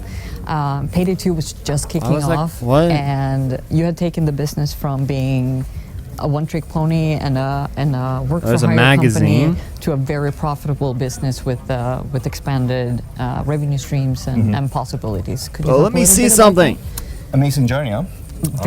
Going it looks from, like a level. From being a work-for-hire developer to your, independent developer status where you own your own destiny, then expanding that into becoming a publisher, and giving that opportunity to other independent developers. And now having the opportunity to create AAA titles of fantastic franchises such as, The Walking Dead and Crossfire, and also, as you will see, Storm. It's something amazing to have done this journey, right? But we're not done. We're not done. We're still expanding. We're still building amazing things. And that one guy that has an overkill hoodie. Are coming in to join this journey. They're going down there to do the interview. And as you can see, the Starbreeze office is lively. So we're expanding our office quite a bit, right? Oh yeah. It's tearing down walls, putting more people in, building more great games. I think we're expanding with almost 1,200 square meters right now. So that's double the size? That's double the size. So there's a lot more coming from Starbreeze, and it's a fast forward march all the time. I have a bed in my office for a reason. And really? But it's fun. It's great, and we get to create amazing things here at Starbreeze, and it's something that we all live and die for. So in 2014, we moved to NASDAQ First North, and we already then announced our ambition to move to the main market. Now it's 2017, and we've been discussing to actually make the move this year. How's that process going? Yeah, I mean, it's been a long process, and every time you do such a big move, a lot of things needs to happen. It's not only legal works and certifications, etc. It's also preparing the organization itself, which we've been doing. We've been doing really well. And we're pretty ready for this. One other big thing that we're doing is building a portfolio of games so that we have a proper lineup when we do this change or this uplist. So we met with NASDAQ a couple of weeks ago, so the formal process has started? It started, yes. It's actually been going on for quite a while, but now we're really rolling. And I might not say it's exciting, but it's good to have going, yeah? This week we announced that we moved the launch window of Overkill's The Walking Dead. Do you have some details to share? Sure, and why? As in any big game production, it's really hard to tell when you're done and read the schedule precisely. We've been working very hard with like 80 people on this project for a long time, and we've been pushing the game with core technology that is very, very ambitious. And simply, we need to push that technology even further. And we need to build more content because we want this to be a really big game, a AAA game that is going to be with us for years to come. You don't simply release these things when they're not as good as they can be. True. The development team and I agreed that we need to push it a year. And as you saw, the quality of the game is really high, and making a large game like this at this quality requires some serious time to get the craft right. And I'm really looking forward to see more information about the game coming up. This was just a sneak preview, and it's going to be really exciting to follow the journey from now on. It's going to be a scary, fun, long game. We've touched upon diversifying Starbreeze business, and we now have a fully functional publishing house in Starbreeze. We're now housing giants as Mr. Spector and Mr. Schaefer that you just sat down and talked to. And I just need to say, it's amazing to be able to publish System Shock 3 and Psychonauts 2, two such major franchises. Isn't that insane? They're legends, aren't they? I mean, it's amazing. I was a little boy when I played their games, and I mean, specifically like System Shock, the original one. The titles that Tim Schafer has been involved in, just mind-blowing. Day of the Tentacle, which kind of spawned my ambition to take over the world, and also Grim Fandango, you know, A Brush with Death, all that stuff. Fantastic guys to work with, and we're really excited about System Shock 3 and Psychonauts 2. It's going to be a feather in our hat. Quite the journey in the future. Yes, amazing. So what's your vision for Starbreeze Publishing going forward? Well, looking over the shoulder, from an indie perspective, it's hard to break into the market, right? It's something to do a game, but to publish one and actually reach the global market, it's not an easy thing. For Overkill, we were quite lucky. We were out early. We learned by doing lots of iterations. We had a good run because we made a fantastic FPS that worked for us. So what we want to do is help other developers. We want to fund them, but we also want to teach them with our knowledge on how to do this. So we want to be that friendly publisher that funds, that comes in, doesn't own your IP, lets you run with it, but guides you through the process. This is good for indies, of course, but also for legends. I mean, we spoke to these guys, right? And they just jumped on the train because this is something they couldn't get from other publishers. So we want to continue pushing that. We want to build a broader portfolio, maybe not just FPSs, but third-person shooters, you know, people jumping around like this, and try to experiment with games and bring that fun back into publishing. How will we expand the publishing business going forward? Well, we're looking into new genres that we haven't visited before, and also new platforms like the Switch. I really like the Nintendo heritage, and we would like to be a big publisher on that platform. So Payday 2 has been out for 4 years now. How's it going? Payday 2 is just going fantastic. I mean, we got Scarface in, John Wick. Please leave me alone, I'm playing heist. Original content is flowing into the game. We had 52,000 people playing the other day. After 4 years, that's pretty amazing. And as you heard, we're expanding the game even more. So I'm super happy about Payday 2. And we're planning great things. Payday is our own IP, and we've been talking for quite some time now about expanding the universe outside of the PC game. Could you talk a little bit more about that? So the expansion is happening everywhere. Everybody wants to heist, right? So the Switch platform, which is fantastic. Finally, I get to play with Nintendo. We're doing even the VR, which is just an amazing game. It's 55 full heists in virtual reality. I mean, think about that. You run around all the levels just as you did in Payday. You use your character that you've been playing maybe 2,000-3,000 hours with. You use all the DLC that you bought straight into the VR game, and you play with your PC friend in co-op. So that sounds fantastic. With 55 levels, that means that we must be the biggest VR game to launch to date. Is that correct? I would say that's a world record, yes, by far. Are we opening up any type of beta for the players to be able to test out the features before we launch? For a game of this massive size, we need a lot of testers. So we are going to open a few slots during the year, so 2017 already, for testers from the Payday community to come in, play the VR, give us feedback, a couple of rounds before we're ready to go. And as the game is going into Payday as an expansion, you only need to own Payday to play the test. So new platforms for Payday sounds really exciting. And Payday Mobile is also something that we're working on? Oh, yeah. I mean, we showed it at E3 last year, played great, still playing fantastic. We're expanding the game in the background. There's a lot of interesting angles of Payday that we didn't think about with Versus, and I think it's something really new that the Payday audience will find interesting. Also for the future, whatever comes up in the next Payday, right? This is something important to us, how to play on the mobile, how to play on the PC, and how we make them come together in the end. Yeah. So I'm really excited about Crime War. Moving our franchises over to the Asian markets was something we talked about early last year. Anything you can share? Asia is an enigma, and we're decoding it together with Smilegate. It will take some time to get it right and to figure out the mechanics behind the Asian gamer. We started with Dead by Daylight, and actually Dead by Daylight's largest market right now is China, even on Steam, which is rather amazing. And we're actually shaping the game for the Chinese as well as the Western. So this is already happening. With Crossfire, we're continuously doing this for years within the organization.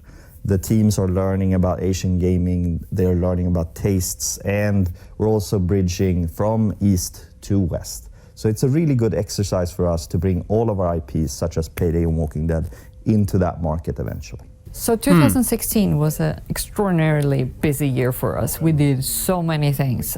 We gained some fantastic partnerships, we acquired a lot of companies, and we realized our StarVR headset for the first time with a customer in location-based markets. So we have an extraordinary tech. We're first to market with so many technologies. And as such, we've chosen to go towards enterprise and business-to-business users. Could you expand a little bit about that? Yeah, the rationale behind making a high-end headset and going for that market is obviously that, the home market, you have to hit the lowest denominator. The low-spec machines, and it's also been the problem for us in console, for example, right? Where our graphics need to be lower to fit as many people as possible at home to make the price come down. With StarVR, we said from the beginning that location-based will be our market. We pushed really hard to get a high-end headset to show you something that you couldn't get at home.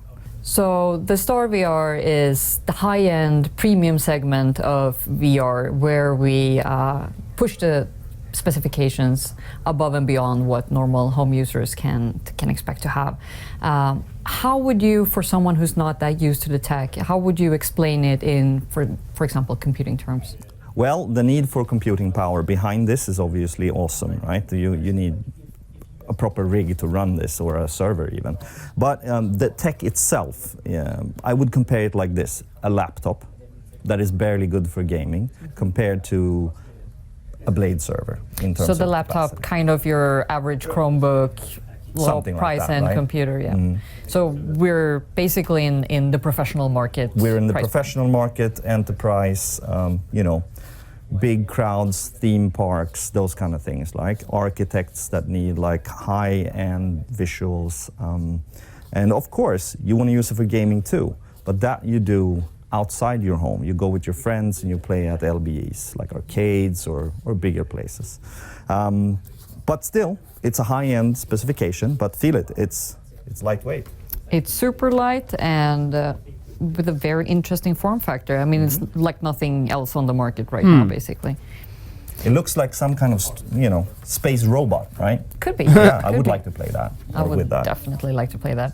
So what have we learned? We've been live in IMAX's VR centers now since January. And VR is such a new immersive tech. I mean, it's been around for decades, but still there's a lot to learn because the tech keeps on evolving and the rules keep on changing.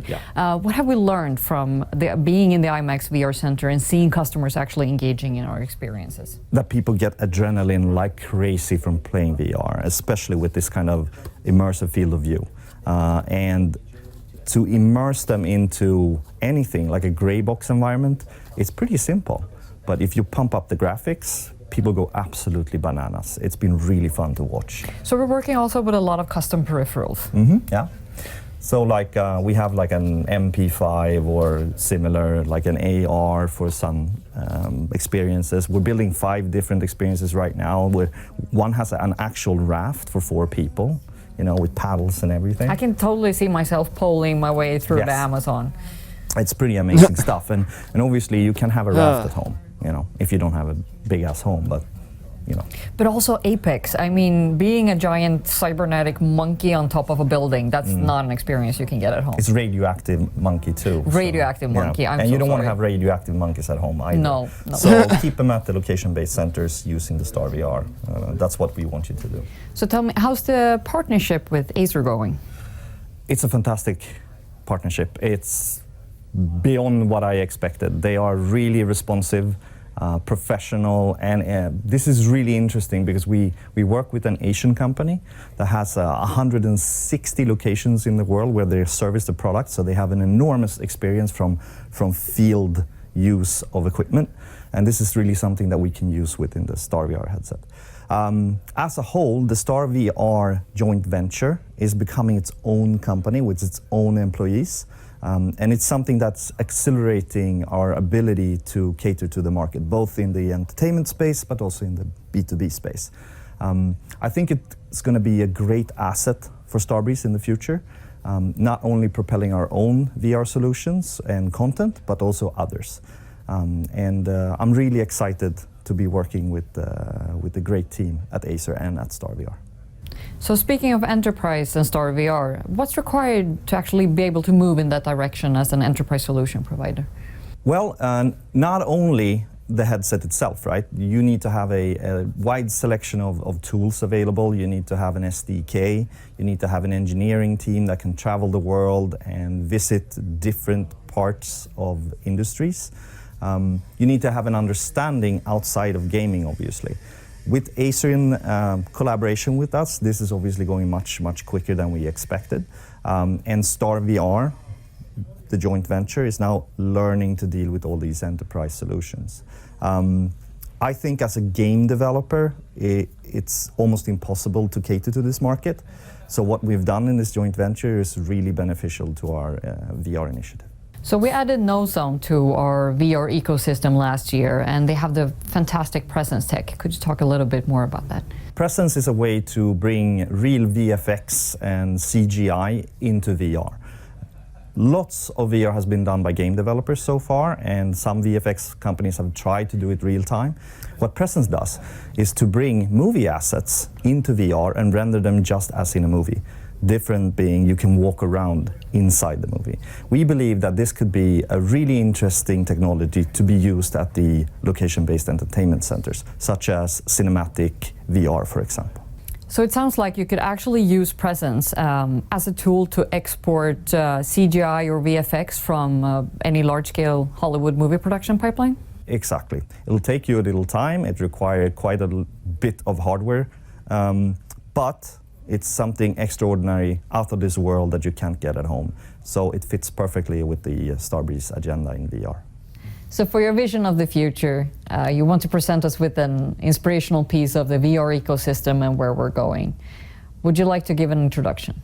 I want to show you how it looks when we put all the pieces together. But why are you wearing a bunch of different outfits? All the leaps we've done, all the IPs that we pulled in, all the effort we put into the VR. When we put all this together with our background as a first-person shooter studio, something exceptional comes out. We've been working on it for years, and we will be working on it for a few more years to come. So this is really a visionary piece, but we have a lot of these pieces ready. Some of them are still in the lab, but once they're done and everything fits together, this is exactly what all first-person shooter gamers want to play. As the resident control freak and investor relations person of Starbreeze, this is a visionary piece, right? We're not saying that it's going to be out tomorrow. It's more like a soon-ish thing, correct? No, this is done when it's done, when it's perfect and when it's fun.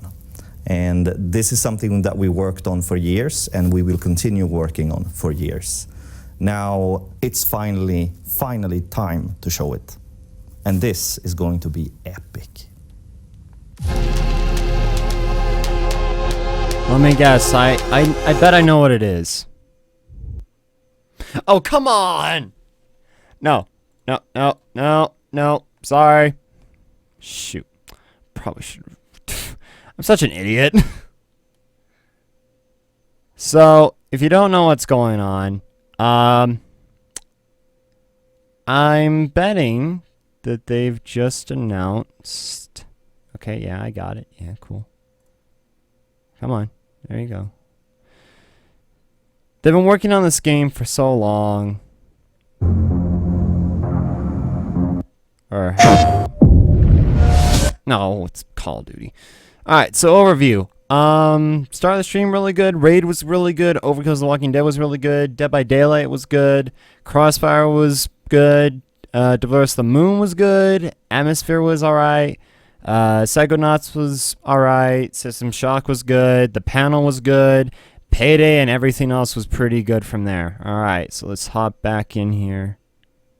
PlayStation. Alright, PlayStation, you're not sponsoring me.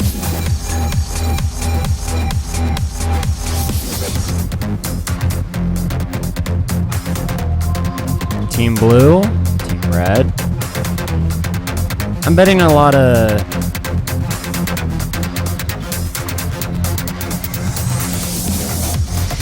Storm. Yep.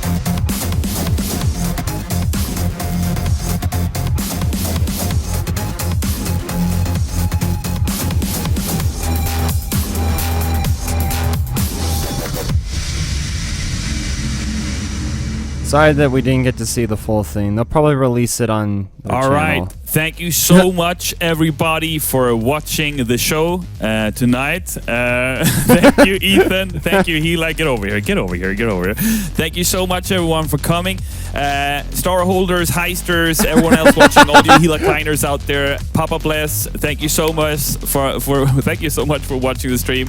I'm heading home. I need to sleep. Thanks again, guys. Really exciting to do this. And from everyone here at Starbreeze Studios and all our partners, see you next time. Woo! Thank you for watching the stream. See all the highlights again on, of course.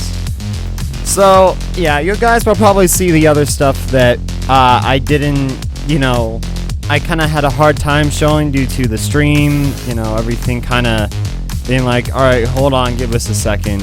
But, yeah. Yeah, this was a great event. I'm really excited for a lot of the things to come. So let's start with a few things first. Welcome to the stream was really good. Raid World War II, very excited. I love Raid. I love Lion Game Lion. I love the people there. They're very nice to me. I hope that it's a good game at the end of the day. Overkill's The Walking Dead is looking good. Dead by Daylight is looking good. Everything is looking good. And the fact that Overkill, Starbreeze, right? Both of them are like, oh yeah, you can take all the money. Like, that's super generous for people who are currently having a lawsuit right now. But yeah, that is really nice of them to do. We ran for what? We ran for almost an. We didn't run that long. Actually, kind of odd, but oh well. Yeah. Anyways, and then the face-to-face with Anderson, very nice, very nice. And, of course, Storm, right? Now, a lot of people might be confused with this, and I'm going to explain this as the last thing that we do because we are running over time. We are currently at 3 hours and 12 minutes. That is a very long time. Storm was a project that Overkill / Starbreeze was working on. And nobody really knew about it. Nobody was really like, oh, so Storm's it's being worked on, right? No one really thought it was going to happen. But just knowing at that end, I knew that Overkill or Starbreeze was going to do this, right? They were building VR technology so much, and yes, it gets them into a new market. It helps with their previous games. And the fact that Payday 2 is now in VR, like has a VR system, like, just basically VR with it, that is awesome, to be honest. Because if you think about it, right, there's obviously going to be problems with it, right? But if you think about it, it is probably the most content-filled FPS VR game out there. Because a lot of VR people make a VR game and they just say, oh well, yep, that's it, no more updates. Like, they don't touch that game ever again, right? It's more as of just like, oh, we made it and that's it. But, with not a whole lot of content within it. With Payday, and it's going to keep getting content until the end of the year.